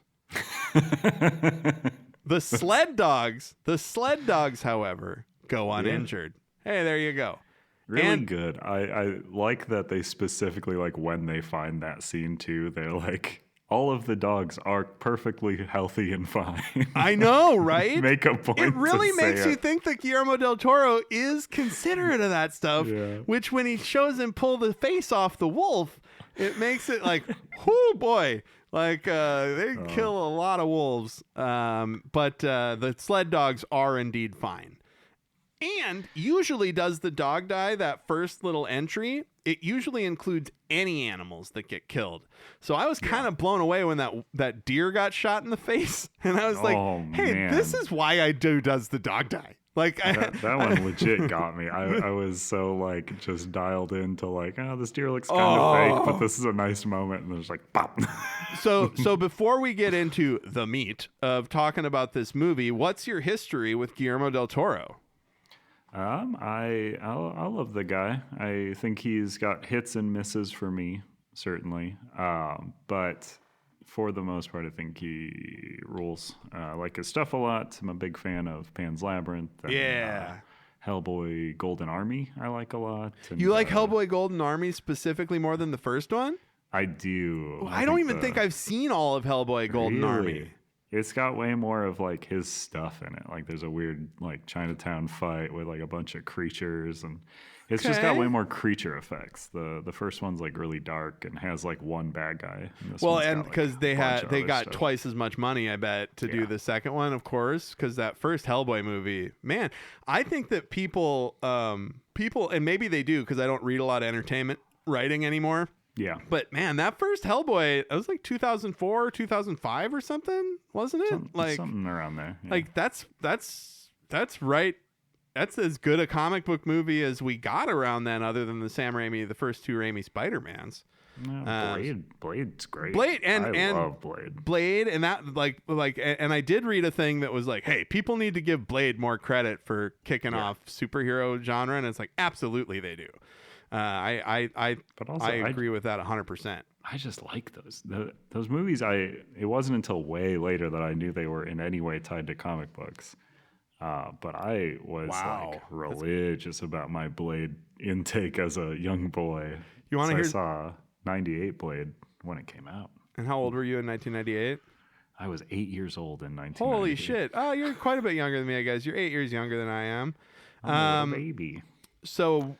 This is such a stupid thing to say. So one of the first lucid dreams I remember having, take it or leave it. I listened to a guy's podcast where they were shitting all over the idea of lucid dreams. And I was like, I actually think lucid dreams are real. Am I a dumbass? Cause I remember I had a lucid dream where myself and my buddies in college were Blade vampire killers. And we were like killing all these vampires in Moorhead, Minnesota, where I went to college. Yeah. And I liked the Blade movies when I saw them just fine, but I didn't think that they had penetrated my psyche to like the point where I'm going to have a lucid dream where I'm wearing a leather trench coat and slicing vampires up at my college. But it was pretty sweet. I think that Hellboy was probably the first thing that I saw, right? Yeah. The earliest movie of his that I've seen is Kronos. Yeah, Kronos is good. I liked it a lot. I've never seen... It's really weird. I haven't seen Devil's Backbone, and I think that was before Kronos, right? Yeah. That's his first feature. Too. Yeah, it's a weird one. It's closer to Kronos than his other stuff. It's like some combo of Kronos and like Pan's Labyrinth for like energy. So I think I'm going to lay a bummer on you now, because my favorite Guillermo del Toro movie, like if I had to pick one to have forever and the rest go away, Pacific Rim. Like that's a wild sure, choice. Dude. That's crazy. Oh my god, dude! I watched Pacific Rim in the theater, and I am really annoying. Not annoying, but I was like, I applauded several times. Yeah. There's a line where the tech guy says, "Kaiju signature rising," and I was just like, "Oh, this is the best movie I've ever seen in my life. It is the best live action anime. Like, nobody has ever, like, even when they make live action adaptations of anime, they don't do it as good as Guillermo del Toro. As Pacific Rim. Like Pacific Rim Man, is I a live thought action Pacific Rim American was anime. fine. Well, you thought it was fine? Yeah. I thought it was like, I was like, oh my God, the best big monster movie. And I mean, we've gotten better since Godzilla -1 is clearly the best big monster movie probably ever made, I think. It yet. Oh, really? Oh, dude. Well, so I haven't seen that one or Shin Godzilla. I want to see them both real bad. my buddy just put the monochromatic Shin Godzilla on his Plex server, and I haven't seen Shin Godzilla in a long time because it's really hard to watch. It's not that it's boring. It's just that it's about things that I find incredibly boring and frustrating. It's about bureaucracy. Yeah. It's the guy who did Evangelion did those movies. And he also did Shin Kamen Rider, if you saw that one. I didn't watch it yet, but it's on the list. And didn't he also do Shin Ultraman? He did, yeah. And did you see that? I haven't either. I worry that they're not good. Ultraman is Shin Kamen Rider's great. It's really weird. Does Kamen Rider like turn into a disgusting bulbous? He has like 3 phases of disgusting monster that he turns into. Well, Kamen Rider is like kind of from the outset like a bug man. Yeah. And that's kind of where he lives, and then he's fighting other bug men. I knew nothing about Kamen Rider going into that movie, and wow, really? But you're an anime guy, right? Oh yeah, but I'm like a modern day anime guy. So you've never watched like the Guyver? No, I've seen the Guyver. Oh my God, the poster for it. I'm just so glad. Like, we gotta do a Patreon where we talk about other stuff, because holy shit, I can't think of a reason we would watch the Guyver cartoons. They just do a compare them against movie versus we're like, oh, we're gonna do build a menu for the Guyver, but holy shit, dude, the Guyver rips. Like all of that such 80s, a bad name. all of that, the Guyver, all of that 80s and 90s anime and live action stuff is just so goofy and crazy, and really the Guyver movie, the one with Mark Hamill in it. It's like, what if Power Rangers, but they just blasted blood and shit when they cut the monsters' heads off, and it is so good. Like, it's like Power Rangers body horror, essentially. And I mean, that is kind of what the Kamen Rider movie is. It is just like he punches people and they explode and stuff. Yeah, dude, absolutely. I want to see that. I can't believe that you have seen Shin Kamen Rider, but not Shin Godzilla. That it's blows my mind. Easier to watch, like, because one is just on Prime, like just fair. Well, Shin Godzilla, people pay for that shit still, so I think they're pretty precious was on with Crunchyroll for a second. Oh, that's something I've been canceling my subscriptions, and I feel like I have been leaning on my buddy's Plex server too hard. He lets me request stuff, so I'm like requesting anime series and shit, and there's like a lot of episodes, and so I'm like, hey, maybe I'll just need like season 5 and 6 of JoJo. I don't need the old ones. And so I'm tempted to get Crunchyroll and have that be like one of the subscriptions that I pay for, because it's pretty cheap as far. I like that they still have a free option, which is good. They still have a free option? Yeah, you just gotta watch stuff with ads, and I think some series aren't watchable or whatever. Yeah, because we just finished season 1 of Fire Force. Fire Force is okay. I like it. They make fun of the horniness more so than it's horny, and I like that. So Guillermo del Toro, my favorite is Pacific Rim. Your favorite is Pan's Labyrinth. And honestly, I think I could have Karnaked that, like Johnny Carson. If you'd have been like, "What's Andrew's favorite?"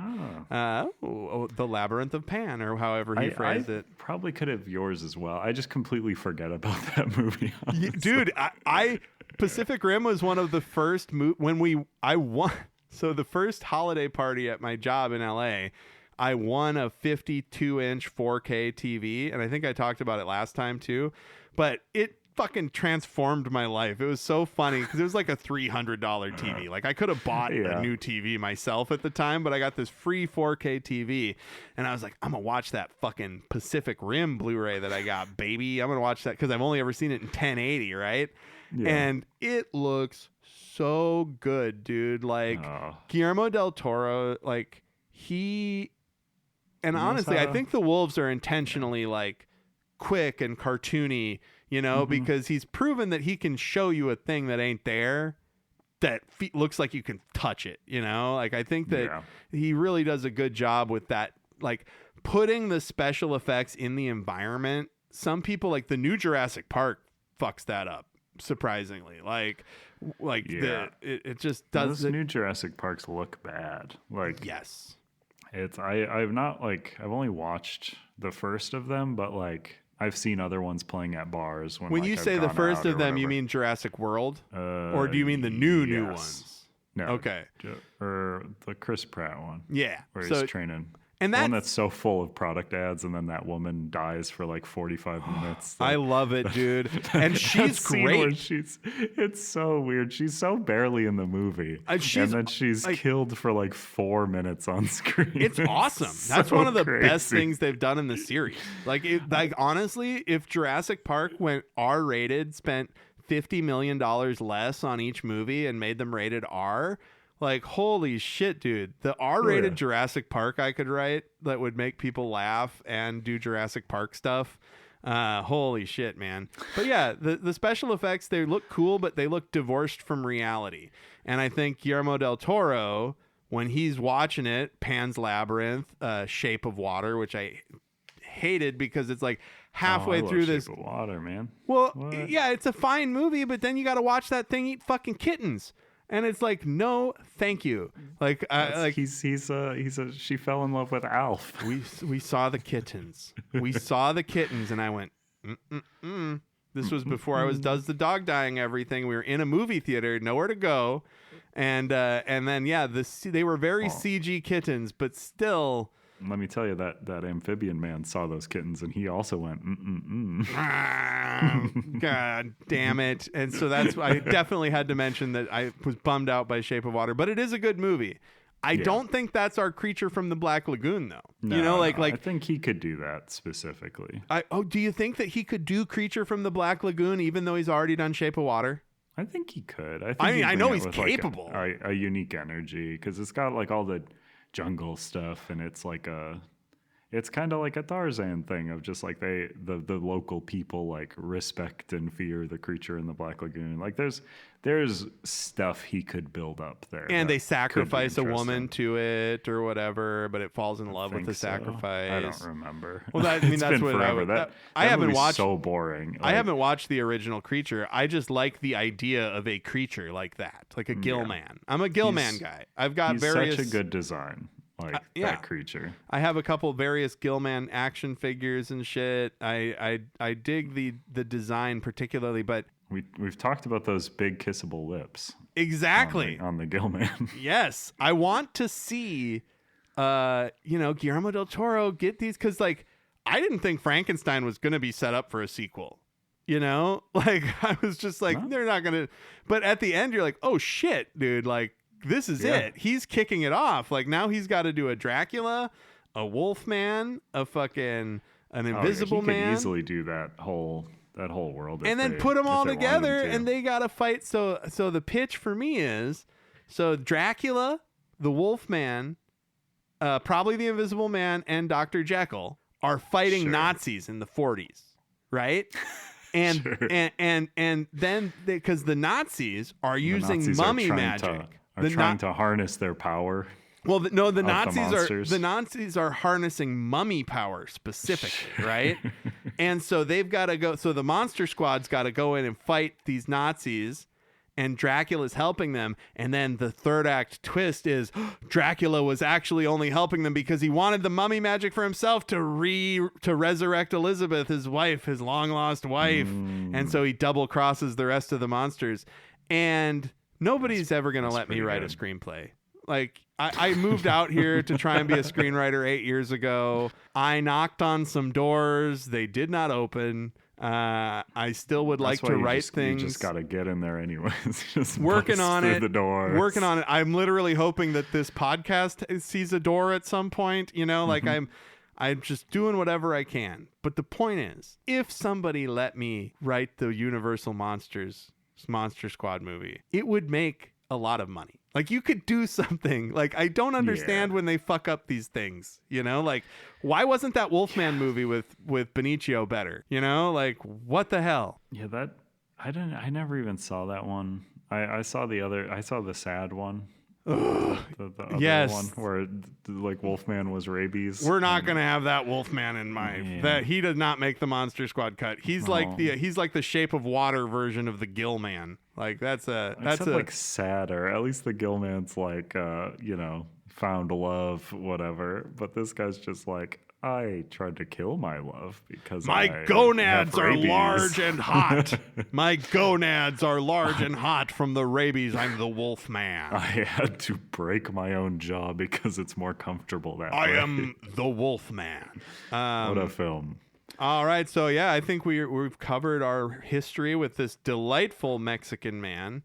And I'm so glad he's Mexican. He's Mexican, right? Not Spanish? You'd have to. I believe so. I think he started in Mexico City. Oh my God, I worry. Sometimes I worry that I'm racist. I don't want to be. And you want to be? No, I don't want to be. I don't want to be. No, yeah, he is a Mexican filmmaker, author, thank God, and artist. Oh, yeah, that's right. Yeah. And we can talk about it as we go. But I've seen At Home with Monsters like 3 times. His art exhibit. I saw it in Minneapolis and I saw it in LA twice. It's fucking amazing. And he loves Frankenstein. Like, holy shit. He's got all the Bernie Wrightson. He's got the original Bernie Wrightson Frankenstein illustrations. It's just like, and a lot of Mike Mignola original art. Mike Mignola worked at Hellboy, obviously, but worked on Dracula, which was a really interesting find for me. He worked on the new Dracula or the old one? The one we talked about. Oh my God! What? Yeah, he worked on costume design and stuff. Holy shit! And that makes a lot of sense. Before Hellboy, pre-Hellboy. Wait, wasn't? Oh no, I think there wasn't Dark Horse Comics, Hellboy comics at that time. I don't think so. Wow! Holy shit! Hellboy starts. Well, you look that up, and I'm gonna say Guillermo del Toro was born October 19th, 1964. He's older than I thought. He always seems so young. Yeah. Like because he swears so much. Like he always seems so like young whenever and also he follows media. Like he watches new shit and he reads new shit and you can tell that. Yeah, Bram Stoker's Dracula 92, Hellboy debuts in 93. Wow! So he was drawing Hellboy in his notebook or whatever while he was doing the Dracula designs. That's great. Yeah, so with the newer movies that we talk about on here, they're new, so I don't know how much we want to go into like a full synopsis breakdown. No, that's fine. We're also at 1 hour and 51 minutes of the recording. I have to cut off a little bit of the beginning, but we're almost at 2. We're at an hour and 45. And we talked about a Sunday. Yeah, I feel like we can talk about some like key moments that we liked, and then I can do a little segment, a little surprise segment, I suppose. Oh, is that instead of a game? Yeah. It's kind of a little bit of a thing. All right, cool. So I thought this was good. I enjoyed it. And the reason I'm doing that with my voice is because I think there's some pacing stuff that they could have figured out a little bit better. And I'm going to say something that I'm going to say a lot on this podcast when we talk about anything that has cool action in it, right? Mm-hmm. I think you need a cool action sequence every act. If you've got cool action in your movie, you can't show that cool fucking Frankenstein action sequence and then have it be like an hour before there's more like that. You know, like we really, because as it opens with all that rad shit on the frozen boat and Frankenstein shows up and there's an explosion and Dr. Frankenstein's like, put me back out on the ice with the and he's like, oh, he actually has a prosthetic leg, and yeah. Oh man, that shot of him where his leg bends or whatever, it's and that's the other thing. we get it, man. You know, he's the actual piecemeal monster. Like all of his body breaks down throughout the course. Yep. There's so many the themes of this movie and like the human body, like the Christoph Waltz having syphilis. Like just like showing they're like death. We want to remind you about fucking death, bro. And do you know if this is like is this a pretty good adaptation of the Mary? Did you ever read Mary Shelley's Frankenstein? No, I have not. I know either. I know it's much more accurate to the book than like the original movie is, and it's missing stuff to me. And I think maybe that's because that stuff was in the original movie and not the book. Like. I thought that we were going to there's a big fake out after the wedding where they really make it look like they're going to pick up torches and chase him. But it's just... I thought you were saying they were going to do Bride of Frankenstein. Oh, well, no. When he said, I knew they weren't going to do that because we didn't have time. Like when he says, I will have him make me a companion. I was like, holy shit, dude. Are they going to do they already did all of Frankenstein almost. Oh, I love Bride of Frankenstein. And I definitely think that that's an option for a sequel, you know, because I think that maybe Victor would have to, or not Victor, but I think Adam, I call him Adam because that's what he's supposed to be called. And that's my name. That's your name. They call him the Creature in the credits. Very confusing because there's already the Creature in the whole thing. Give himself like the name Ozymandias. At the end, he's like, he's like the guy he's like the dickhead from Watchmen. Yeah. But there's a fake out where you think that after he walks out with Mia Goth, by the way, her name is Goth and she always plays a goth lady, a little on the nose. But he's carrying her out, and I thought they were going to do the torches and pitchforks, and that the wedding party was going to turn into a hunting party where they all go out and chase him down. But apparently the only person that decides to go after the monster carrying the corpse of this person everybody at the wedding loves is the brother of her fiance.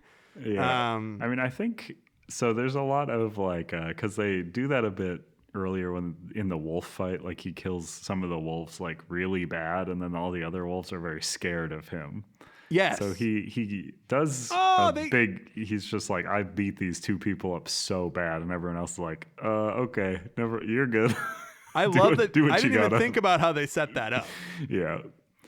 I like that her dress just turns red, which is like by the end it is just a red dress she's wearing essentially, which is plus did you catch, and I'm sure you did, but there how her dress looks like the funeral thing of his mom?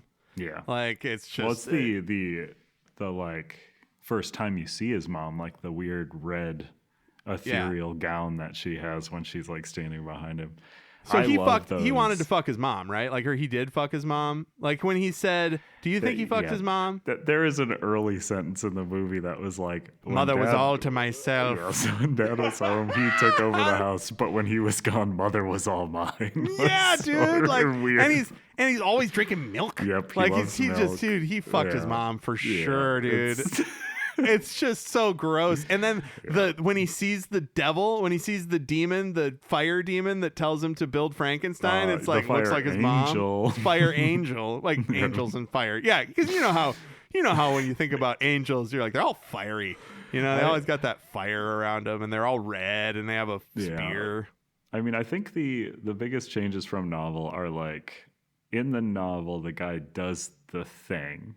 He brings the guy back and then is immediately scared of his creation and wants to kill it. Or whatever. He's not like a dick to it.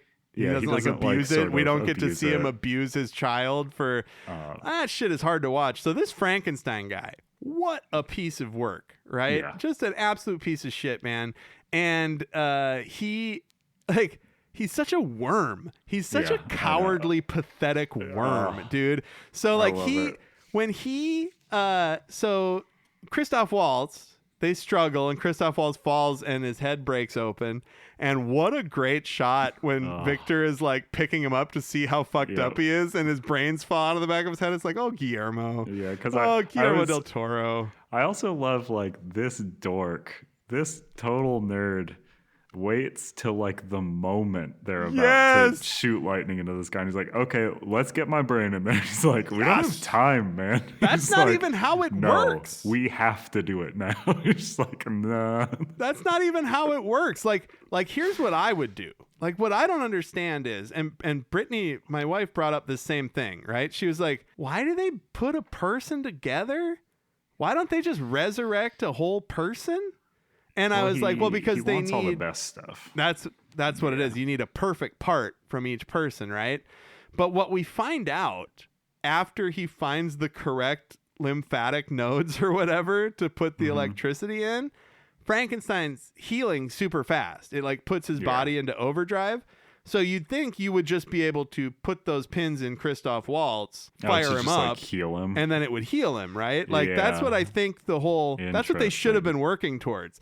And so it's so funny. People. And because here's what's so crazy, like because he creates he creates the guy, and then he's sitting, and then afterwards he's like sitting on the steps, and he goes, it just feels like it kind of sucks, like it feels unearned, like it's not what I thought it was going to be, creating a person from a bunch of other people. And well, what now? What? I'm at the end of the road. No, motherfucker, you apply that science to making people's lives longer. Wait a second. Hold on. You weren't in this to make people's lives longer? Your whole impetus was I want to make a guy? Yeah, he wanted to make a guy. You wanted to make a guy. The guy comes out and is like a baby, as you would imagine, like doesn't know how to speak. And he's like, well, this sucks. The guy should have been fully thinking right away. Unreal. Like, Victor Frankenstein is really stupid. Yeah, he is. And just like, I could not believe it. So then Christoph Waltz's head, he kills Christoph Waltz in a struggle, right? And rather than telling them, like during the experiment, Christoph Waltz fell because it was all wet and there's electricity everywhere, you know, and he had to help me with something and he fell. He goes, the monster did it. He got mad. I mean, then, also, when he shoots Mia Goth. Oh, my God. The second Mia Goth got shot, I paused it. And I went, the wedding party's going to come in, and he's going to go, the monster did it. While he's holding the fucking gun. He's holding the gun, and the monster is holding the shot lady. And they're like, clearly the monster shot that lady. I mean, also, there's the part in the woods you talked about where Frankenstein's like feeding a deer. Oh, and so precious. These hunters just out of nowhere shoot the deer in the head and then immediately shoot him. And we're like, what is that thing? I was like, it's a guy. It's a guy in a jacket. You've never seen a guy in a hoodie? They're like chasing him through the woods. They're like, we have to get that guy. But here's the thing.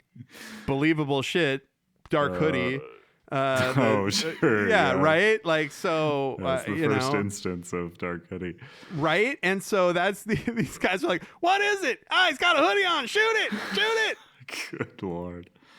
I thought it was very funny that, because he's patchwork, he's made up out of all the best parts of all these war corpses.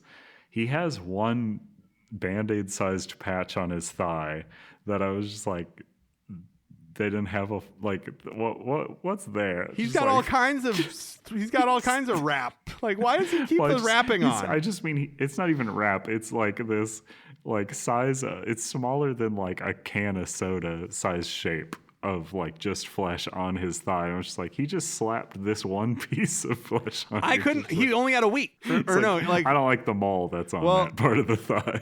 Yeah, and it's funny because he goes, and I'm done. And then the rain starts, and he's like, oh, what a coincidence. But I feel like it would have been like, it's like he hears the thunder, and he's like, I gotta okay, fine. I got a Band-Aid right here. Maybe it'll heal after I overstimulate his pineal gland or whatever the fuck we're doing with these. The chi. As soon as he was like, the Eastern religions call it chi, and I was like, oh wow, he's gonna resurrect Frankenstein with fucking what is it, feng shui. Yeah, chi points and chakras.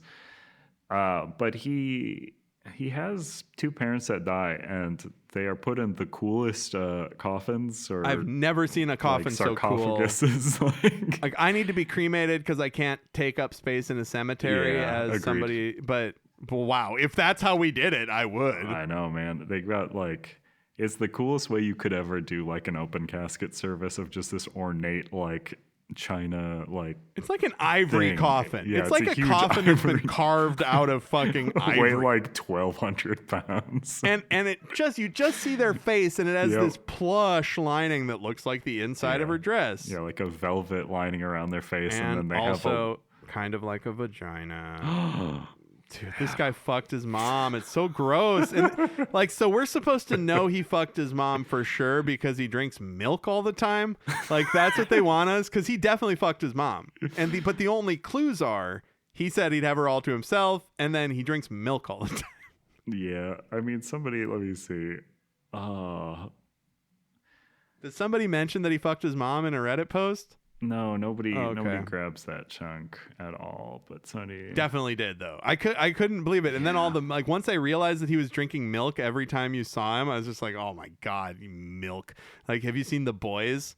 Where if you watch The Boys, Homelander loves milk, and I feel like that's why I think this guy fucked his mom for sure. Here's pulled from a 2-star review. Wow.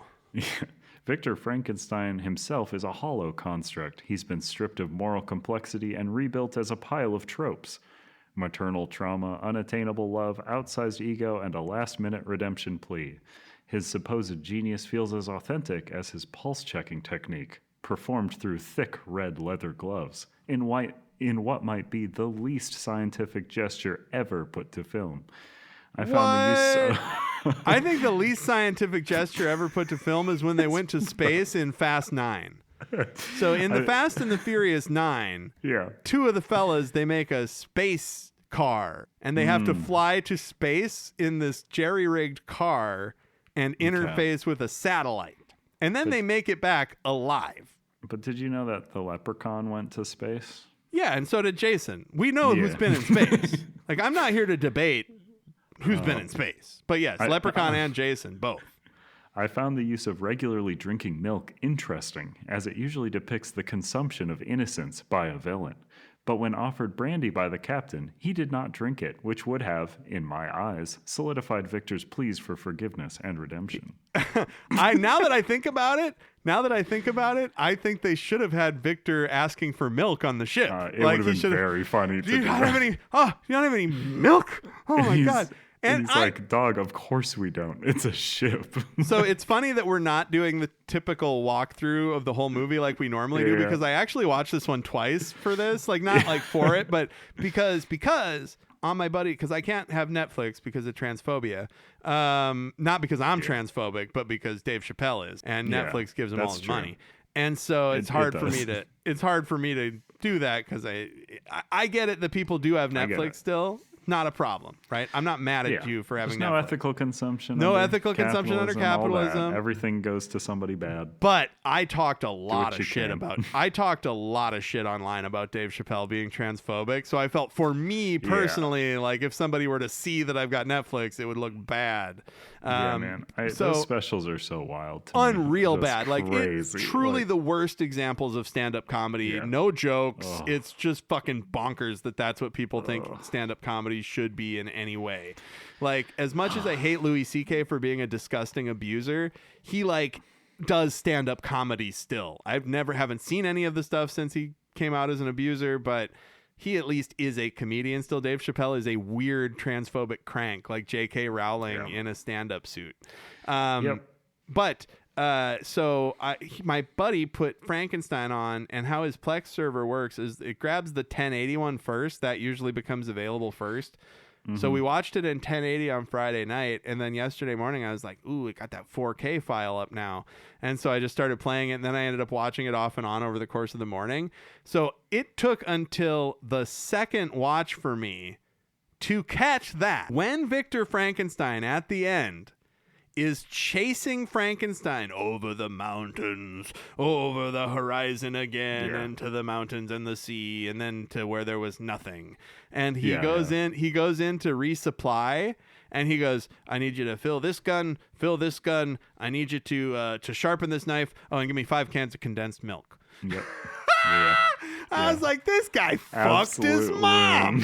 Like, you know that the guy like got the condensed milk order and he was just like, this guy fuck his mom or what? Like, that's like the number one way to let a shopkeeper know you fucked your mother is to buy 5 cans of condensed milk when you're chasing a monster through the Arctic. 6 sticks of dynamite. And 6 sticks of dynamite. I'm going to drink milk, remembering having sex with my mom, and then I'm going to blow up a monster. I'm hunting big game. Are you hunting that 9-foot tall man that walked through here? Yeah, we hate that man. I like that it's so... your idea of those guys that just... Oh, by the way, Trayvon Martin is who George Zimmerman shot. I felt terrible that I didn't have the immediate recall. Honestly, the parallels should not be as clear as that, but it really is. They're like, a guy in a hoodie, shoot him. And then they're like, it's that thing from the woods. You mean that guy? What are you talking about? Like, he doesn't look very monstrous. You know, he looked again.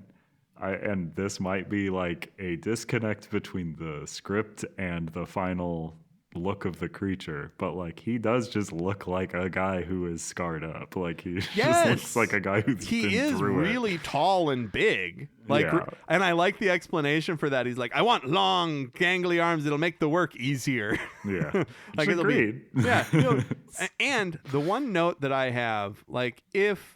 You know, and I know Guillermo del Toro is going to listen to this, so I want it because I love him. Yeah. I've got work of his that I'm not as much a fan of as other stuff, but you can always tell that he is like making the fuck out of the movie. Like, even if it's a Guillermo del Toro that doesn't hit as hard for you, he is crafting that fucking movie. Man. He's making it. And I totally forgot where I was going with that. He's crafting the movie. He's making it. Shit! What was I talking about just before that? What happened? You said you had one note for Guillermo. The design of the monster. And this comes back to my absolute loathing of the film Prometheus. Oh man. Maybe someday you liked Prometheus? I like aspects of Prometheus. Okay. So maybe someday we'll build a menu for Prometheus and we'll watch it and talk about it because I've never gotten a chance to really dig in for 2.5 hours on mic about Prometheus, but I could. Yeah. And the point is, I was turned off by the early design of the monster because he looks like a navigator. He looks like the engineers from Prometheus. Yeah. And I posit that the engineers from Prometheus are the worst science fiction design in the history of science fiction. That's crazy. They are You're so wrong. Bad. So here's the thing. Here's why I'm not wrong, Andrew. And I love you and I appreciate our podcast. And we're going to get into this in the future in more detail. But the alien design, the xenomorph design, H.R. Giger's masterwork. Yes. One of the greatest designs in the history of science fiction. Mm-hmm. And then they're like, okay, so we're going to reinvigorate this franchise with a prequel. Mm-hmm. What's the big bad going to be? You know, it's got to be cooler and better and more well-designed sci-fi wise than the xenomorph that we've known for years.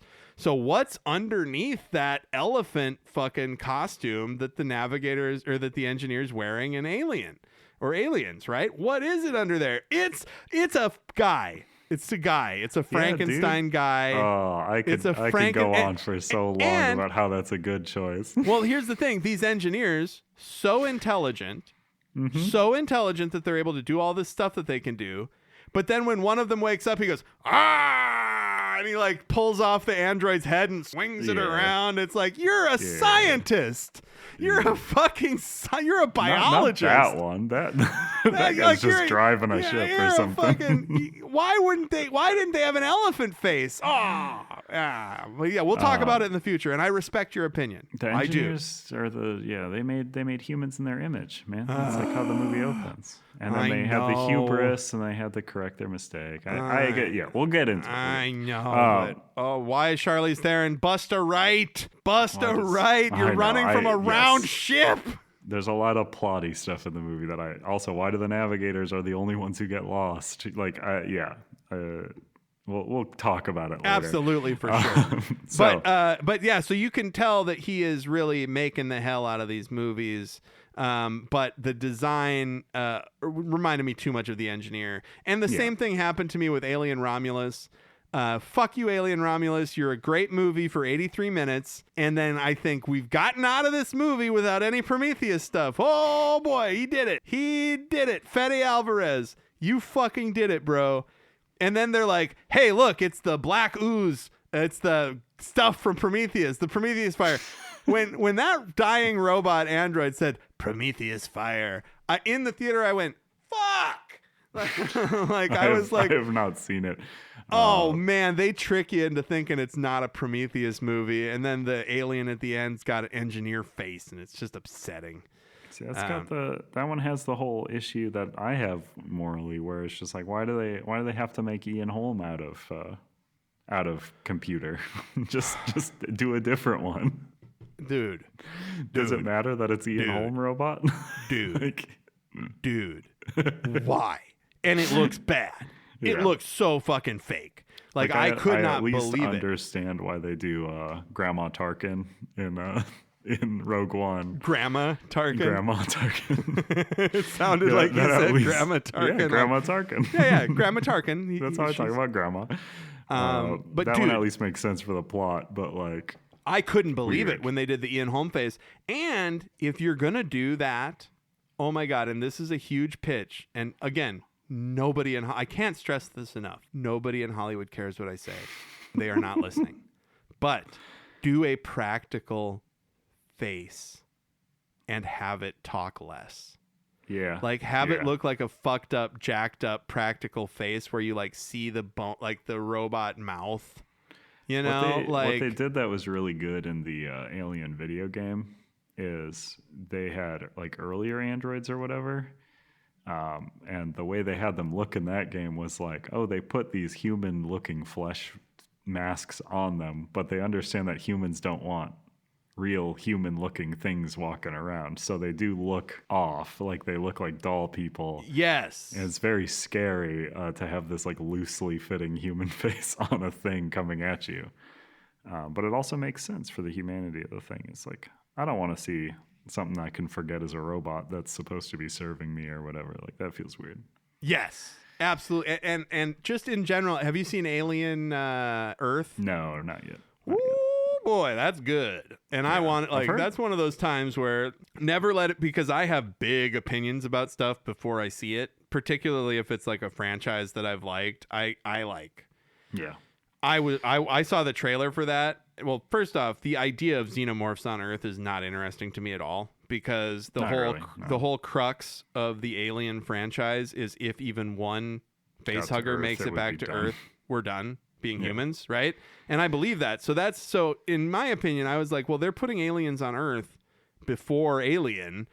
Like they're undercutting the entire tension of the whole fucking series to me. Yeah. And that's upsetting. And I was like, there's just fucking bullshit. What are they going to do? And then I watched halfway through the first episode. I was like, this is fucking rips. This is like the best Alien thing. This is the best. Yeah. It's the best Alien thing. It's the best Alien thing since Aliens. Like you could have, if you just had Alien, Aliens, and Alien Earth, that would be like a perfect three thing. See, here's the other part where you're gonna lose your mind is I do prefer Alien Resurrection to Aliens. Like I do like that one Jesus better. Christ, dude! You eat dog food? Like, oh my God, man! Once is a boy. I thought you were gonna say Alien, and actually it was twice because the bacon strips you compared it to was also. Those are treats. I thought you were gonna say Alien 3. I was like, oh, he's a movie guy. He's gonna Fincher me. Yeah, dude, fucking terrible. Talk about missing the point of Alien stuff. At least Resurrection has like something like that's Jean-Pierre Jeunet. Like I love that guy's energy, and that movie is so clearly a movie by that guy. Yeah, and don't get me wrong, Resurrection is the best of the stuff before Alien Earth, or like I think it goes like before Alien Earth came out, it was like Alien. It's actually, I like Aliens more because I saw it first when I was a kid, when I was like 5, and they had all the guns and Bill Paxton and stuff. So it was like Aliens, Alien Resurrection, and then everything else, who gives a shit. And also, I hated Prometheus, and I thought that Covenant, like, I just don't even want to get into it.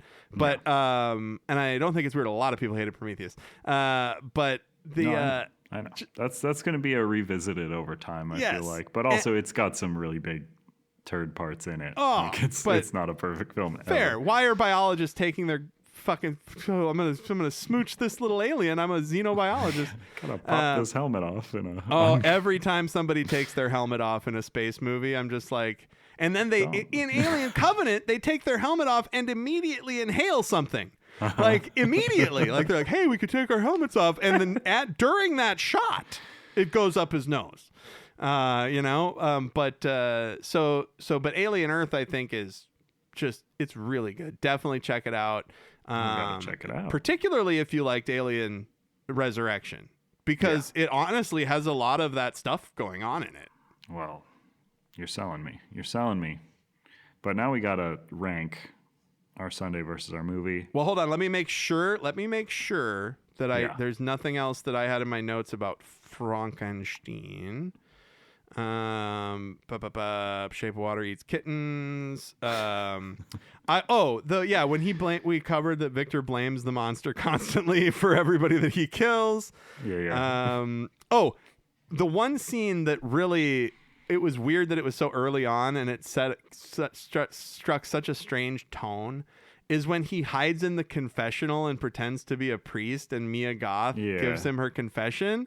I was kind of like, he came off like he was like, it must have been early in the filming, because he was like a completely different character almost, and he kind of came off like a Seinfeld guest star.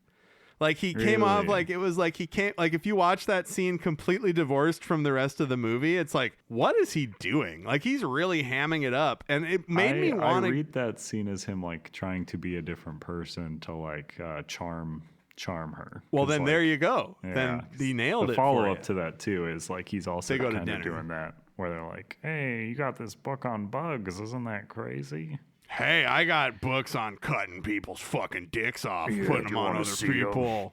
And also, I love the idea that they were like, there's a battle in a week. And so you got to figure out how to do this in a week, because that's when you're getting your parts. Well, I like more that the guy's just like saying that's the reason, but it's actually because like he's going to die about to melt. He's going to die of syphilis. We all understand the timeline. And I do also just in general have to say that the goddamn creature effects in this movie, CG wolves aside, which I honestly think he had to make them look fake, because it would be disturbing to watch even a nefarious wolf have its flesh peeled from its body and then it's broken in half. Yes. And like that deer is very CG too, that gets shot in the face, intentionally so. He could have made it look like a real deer. He could have fooled you, but he didn't want to. But the maquette at the beginning when he's in the science hall and it's like the one arm attached to the I love that dude. Like Guillermo del Toro's like people shit on CG, right? He's playing catch with that thing. And like whenever people shit on CG in movies, I'm just like, what are you fucking talking about? Like, did you see Pacific Rim? Or now I can say, did you see Frankenstein? Like, that's a CG guy. Yeah. Right? That's a CG arm and stuff. It looks fucking amazing. And the dissection, like where it shows the guy who's like crouched down and he's dissecting its back. Oh my God, dude. Like, this is like the worst position to, like, it's an interesting visually position. What a dumb way to dissect a thing. Dude, well, because he specifically had to get to that point that he pointed to. And those boards that Christoph Waltz had where they like peel. Oh, dude, you got to see this fucking movie, my noble listener, if you haven't already. But yes, I think that is it. The creature effects were fucking amazing. Guillermo, you're so good at that stuff. And now we got to rank them. So how do we do this again? Appearance. What looked better, the movie or the Franken-Candy Sundae? It's a tie for me. I honestly, like, I love purple. Yeah. I love purple. I love Oreo crumble. In agreement with a lot of the Reddit. So many people love the way the sundae looks. It looks awesome. Really, it looks delicious. Like, people say that about food often. Like, they say, that looks delicious. But when I look at that ice cream sundae, because, ice cream ain't normally purple. And that means it's going to be good and special. So for me, point goes to Frankenstein. I thought Frankenstein looked very good. I thought the sundae looked fine. I think it looked fine. I thought that Frankenstein was the best looking Frankenstein movie I've ever seen, and I thought that the sundae was the best looking sundae I've ever seen. So that's what I have to go by. So tie for you. Ingredients. What this is going to be the ingredients of the food versus the cast and crew of the film. Frankenstein's got it in spades, obviously. I mean, it's got Walt, it's got Isaac. I don't normally like fudge. And even though it's good purple fudge, it's still not necessarily the I really ultimate. like the chocolate-covered Pop Rocks. That was an innovation, dude, right? to me. That was the chocolate-covered Pop Rocks is to the sundae what that guy crouched over, getting electrified, and going, and he doesn't have a jaw. Like, remember his dissection when he does bring it to life and he hits the right thing, and it's like, that's great. I fucking love it. That's that. But yeah, still ingredients, you've got it. GDT. And then movie script for Frankenstein. This is writing, so movie script versus product tie-in copy. Oh, I got to give it to Guillermo del Toro because he hates AI so much. Guillermo del Toro is the guy that said, fuck AI, and he'll never use it. That's Unlike good. Paul Schrader. Did you see that? More like Paul Trader. Oh, that's good. That's good. I'll cut the silence between you saying that and me getting it too. But that's dude. I couldn't believe. I've never even seen a Paul, and the silence wasn't that short. It wasn't that long. That was a joke. Audience, you're good. I mean, The Silence is a pretty long movie. I don't know what you're. Right. And like Paul Schrader. I've never seen one of his movies, but I have seen trailers for them and posters for them. And You've never seen Taxi Driver? Paul Schrader direct. Oh, he wrote it. He wrote it.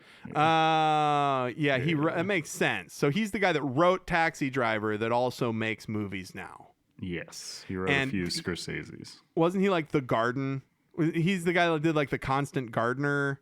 Wasn't there like a trio of talkie? Card Counter, First Reformed. I don't know, some other stuff. First Reform, that's the one with the bomb vest guy, right? I haven't seen it. Oh, it's yeah. The one, There's a meme. There's a meme that I want to see.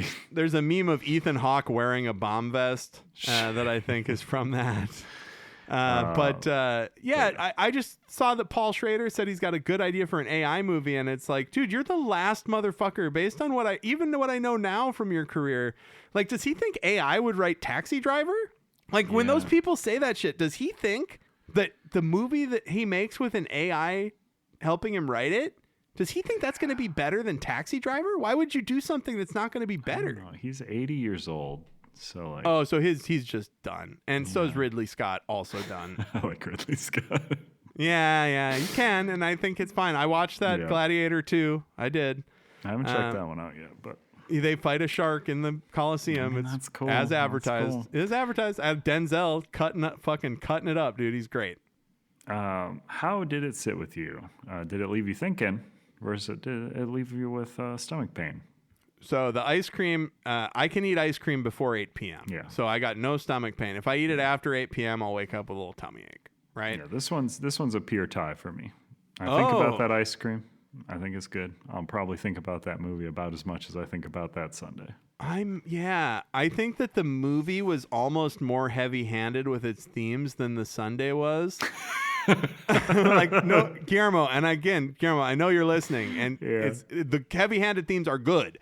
The themes in Frankenstein are very heavy. They're like Frankenstein's heavy hands. It's part of it. It's like the story itself the themes itself are like a monster sludging through it, But yeah, so I would say that it's, I'm not copying yours, but yours makes sense. I agree. It's a tie. And then finally, taste. Which I still don't think we've fully dissected. Well, I think it's just like, so my taste is okay. So let's say I've got a scale for sundaes and how they taste, 1 to 10. And then let's say I've got a scale for movies, 1 to 10. Are they to my taste of a film? Sure. I would say that the sundae is like a 7 or an 8 in terms of what I envision to be how a sundae should taste. Sure. Okay. And I think that this is like a 9 in terms. I think the movie tastes better as a movie than the sundae does as a sundae. Interesting. See, so on your merits there, I would say this is a tie for me then, because as far as sundaes go, this is a pretty good sundae. Like I liked it. Yeah, and a movie, fair. Movie's good. Like it's a good movie that I like to watch. I would not mind watching it again, but like it's not one of my favorite movies.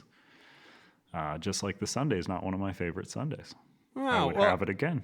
I think it's a tie for me. So I would say that it's almost a tie for me. I think the movie edges it out just a little bit because the sundae doesn't really have a sundae version of that corpse being shocked to life and going, and it doesn't have a jaw. That's and true. it looks real. That's true. Like he could make the sundae that look doesn't real. have those big standouts. He could make that look it's got one with the Pop Rocks, I think. Yeah, that is pretty surprising. But Guillermo del Toro can make that flesh golem look real, but the wolves look like CG wolves. You know, I the more I think about it, the more I'm like, thank you, Guillermo del Toro. You're looking out for people who don't want to watch a real wolf skinned. But then it cuts to them skinning the dead wolf. Like that's such a great edit. Yeah. Oh, one last thing. When those motherfuckers come in and they see Frankenstein standing over the old blind man, and they're like, it's that thing from the woods. What did you do? There's a bunch of dead wolves laying around you, bro. I know. Like, that guy clearly killed a bunch of... Do you think the blind guy killed those wolves? No, he teamed up with the wolves. To kill the blind guy. Yeah. Because the blind guy was so intimidating. Yeah. So I think just narrowly, Frankenstein 2025 beats out the Franken-Candy Sundae. Yes. You heard it here first, folks. And that leaves us with a very short segment because I know we're running long. So what's he food venting in there? What's he food venting in there? What's he food venting in there? This is the first edition of Foodventions. So I don't know if you've noticed. I'm an Italian man. I grew up Italian. Sometimes the accent will come out, and I'll say like I'll say a Mamma Mia. Come on, man. Let's go. Fuck, dude. I thought you were some kind of Spanish guy. I didn't realize I started a podcast with just another white guy. Fuck, dude. Santoro. I thought. Okay. Anyway. Yeah. Continue. I really like Christopher Columbus. Oh God, dude! You voted for Cuomo even though you don't live there. Had to vote illegally for Cuomo. But so I'm coming to you with a foodvention, and you can fund it. This can be a little bit like Shark Tank. The one thing I've noticed as an Italian, there's not a lot of on-the-go options. So that is why I wanted to fund this project I've been working on. It's called Italy on the Go. So this will be launching with a few products here. My first one up, classic, you have to have it. We're going to be calling it Spaghetti, which is, of course, spaghetti on the go. Of course. It's like a Go-Gurt tube filled with marinara sauce, noodles, and mini meatballs. Can I ask questions? Of course. So is it the whole noodle? Like when you're sucking it out, is it like a long noodle comes out, or is it like chopped up noodles like SpaghettiOs? So we at Italy on the Go do feel like slurping a long noodle is essential to the spaghetti experience. So it's like several long noodles laying next to each other in a tube of sauce and mini meatballs. Yep. Okay. And it's a little bit of cheese. So it's like a Hot Pocket, but it doesn't have the pocket on the outside. Yeah. And you might think this is going to be cold. No, you microwave it. But what you do is you take it out of your fridge in the morning and you put it in like your back pocket, and then you walk around, and then like by the time it's lunchtime at work, you just pull it out and it's reached your body temperature. On the go. Yeah, no, on the go. And actually, the you going is what heats it up. You need to go. No, that's great. Yeah. I'm on so far. Not to give it away, but I'm in it so far. I'm into it. There's a few more products here. You can hold on. You can just one. You can list the rest of the products, but I promise you, I'm already sold. But continue. Okay. Ooh, Travioli. So this is ravioli on the go. Okay. Yes. I'm on theme. On theme. This is like a Go-Gurt tube. Oh. With sauce. Hold on. Okay. Mini raviolis. Sure. Some cheese. Okay. Yep. But would it be like? Okay, so the tube is 5 inches long. Would it be 5 1-inch raviolis end to end to end to end in there? So you suck them out one at a time like Reese's peanut butter cups? Yeah, that is the vision. Oh, okay. That is the vision. I'm into it. I know that the bit here is that it's very much like the first one. And I'm supposed to think that, but I am 100% on board with both products. And what you're probably wondering is this is going to be cold. No. No. You heat it up in your pocket? Yep, correct. You got it. Yes. I'm glad I've got an invested listener. So another one here is, for our vegan folks, my brother's a vegan. So for them, we have eggplant parmesan the road. That is, of course, eggplant parmesan on the road. The last I checked, parmesan is vegan. Oh, wait. No, I don't think it... the stuff in the shaker at the store, that's vegan, right? Like, that is an actual cheese. That's just that's dust from the factory, right? Yeah, it's supposed to be like more wood than cheese. Okay. Or like more cork or something. So like that is, of course, what we'll be using. It's like how an Oreo is vegan. Yeah, and this will have minimal eggs in it. Like we are trying to cut cost. But vegans don't eat any eggs, right? Is that... So for this product, we wanted to have the classic eggplant flavor, which is, of course, like eggs and plants. Yeah. And some Parmesan. So we will have all those things in there. Just a few hard-boiled eggs. Wait, hold on. So you're it seems like you're trying to get, because I was on board with the first two. I was loving it. And now you're pitching me like a vegan cheese thing, and I do not like hard-boiled eggs. And that's generally not how eggs are included in pasta. Usually they stir the egg into the pasta batter, I think. Continue. Well, I'm sorry. I'm not trying to... We'll have to take that back to the scientists. But this one's more of a platter, And again, you're going to probably wonder that it's cold. This one you do have to place between your pants and your underpants because it doesn't really sit in a pocket. Okay. Also, you just carry it around like that. So so it goes in the front or the back? Purely preference, whichever one is more...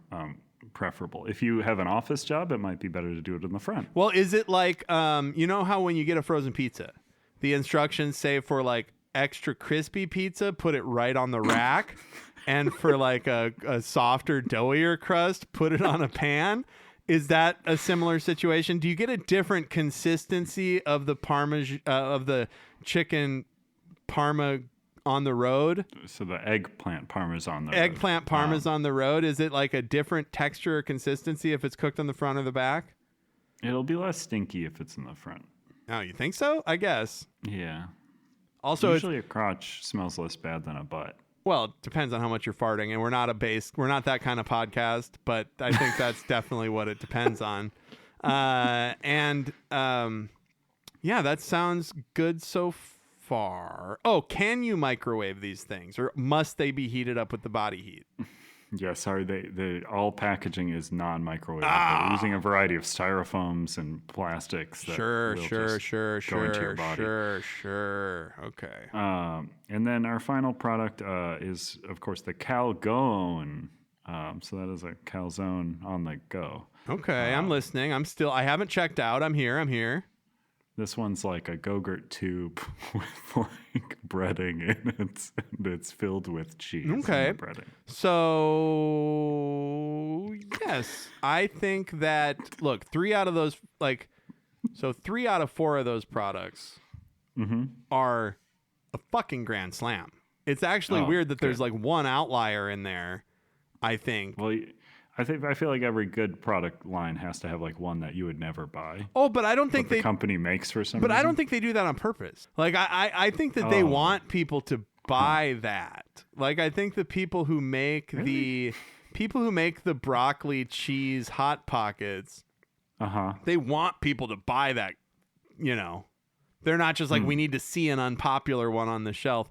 And honestly, I said broccoli and cheese, but those are really fucking good. I don't eat Hot Pockets anymore, but when I did, literally any Hot Pocket was just fine. Yeah, any Hot Pocket in a storm. You don't think there's some like thought process of like, I want to put a really gross looking one next to the good ones, and it makes the good ones look even better? Well, I think that yes, but the goal is you make the other brands look like the gross one. You don't want to make your own. You never want to make your own brand look. And now that we're kind of starting a brand together, I think it's important that we have this conversation, like the movies over my hammy brand that we kind of share here. We don't ever want that to be gross. Like, you don't want people to be like, oh, that's the gross podcast. Like, I felt weird saying depends on how much you fart earlier. So I think that's like our first merch line of just like ham shirts. Not gonna shirts made of ham. Yeah. Well, so I've heard of grosser things. And if we're making money, that's different. Like if we're getting to the point where we can sell something gross, yes. Like if people want it. Okay. Yeah. These will be definitely gross because like we won't be able to afford a refrigerator. And we will fart on them. Absolutely. Well, it will increase the price. Also, sure. I've been trying to say this for the last 5 minutes here. It's interesting that now I found out that you're a guy that says underpants. Underpants. Yep. Underwear. Underpants or underwear, one or the other. Nobody ever says both. Oh, I like a soda pop, and I like to put my underpants underwear on. I like to put my soda pop in my underpants because it's a good feeling down there on either side, back or front. I like to warm it up during the work day so I have a nice warm soda. Honestly, I think that the idea of food that heats up because of your pockets or whatever, absolutely wild that we haven't seen that yet. I feel like that must have been a thing in the 70s. That seems like or like the 50s or 60s. Remember you'd see those pictures of old food and it's like a Jell-O mold that's got a ham in it. Yeah. Like this reminds me of like somebody must have thought of this. But as far as the bit, like as far as the sketch goes, yes, I'm gonna invest. We're gonna talk about the vegan one because, like I said, my brother's vegan, and that doesn't sound like something he would eat. You wouldn't want hard-boiled eggs and cheese? Well, not the vegan part plants. of it. There's plants in there. Not the vegan part of it. Oh, I understand what you mean now. You think that because there's a plant in it. Oh, Andrew. Okay. We'll talk off mic, but yes, you have my capital. I will invest all $3 I have in my savings account right now. Oh, that's exactly how much we were missing. Fuck, okay, I was hoping that wouldn't be enough and I wouldn't have to commit myself yet. But okay, I'm a bit overextended for the month, but okay. All right, so I think we're signing off then. Hello. Oh, shit, yeah. Thank you for listening to another fantastic episode of Movies Over My Hammy. If you want to send us any sort of stuff in an email form, that's at moviesovermyhammy@gmail.com. Please tell us about upcoming movie tie-ins because they're hard to find out about. We do know about the Wicked one. I'm so excited. Yeah, I read about that one this morning. And I'm tempted to watch the second Wicked without watching the first Wicked. That's what I was going to pitch to Absolutely. You. Well, there it is. Because I've read the book, so I know what Wicked is about. But yeah. Thanks for listening. Email us if you have a tie-in promotional product or if you literally want to tell us fucking anything else. All right. Goodbye. Bye.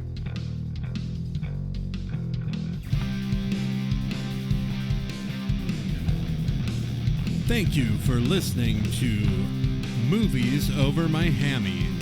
If you know of a promotional item or have literally anything else of interest that we should know about at Movies Over My Hammy headquarters, you can email the podcast at moviesovermyhammy, all one word, @gmail.com.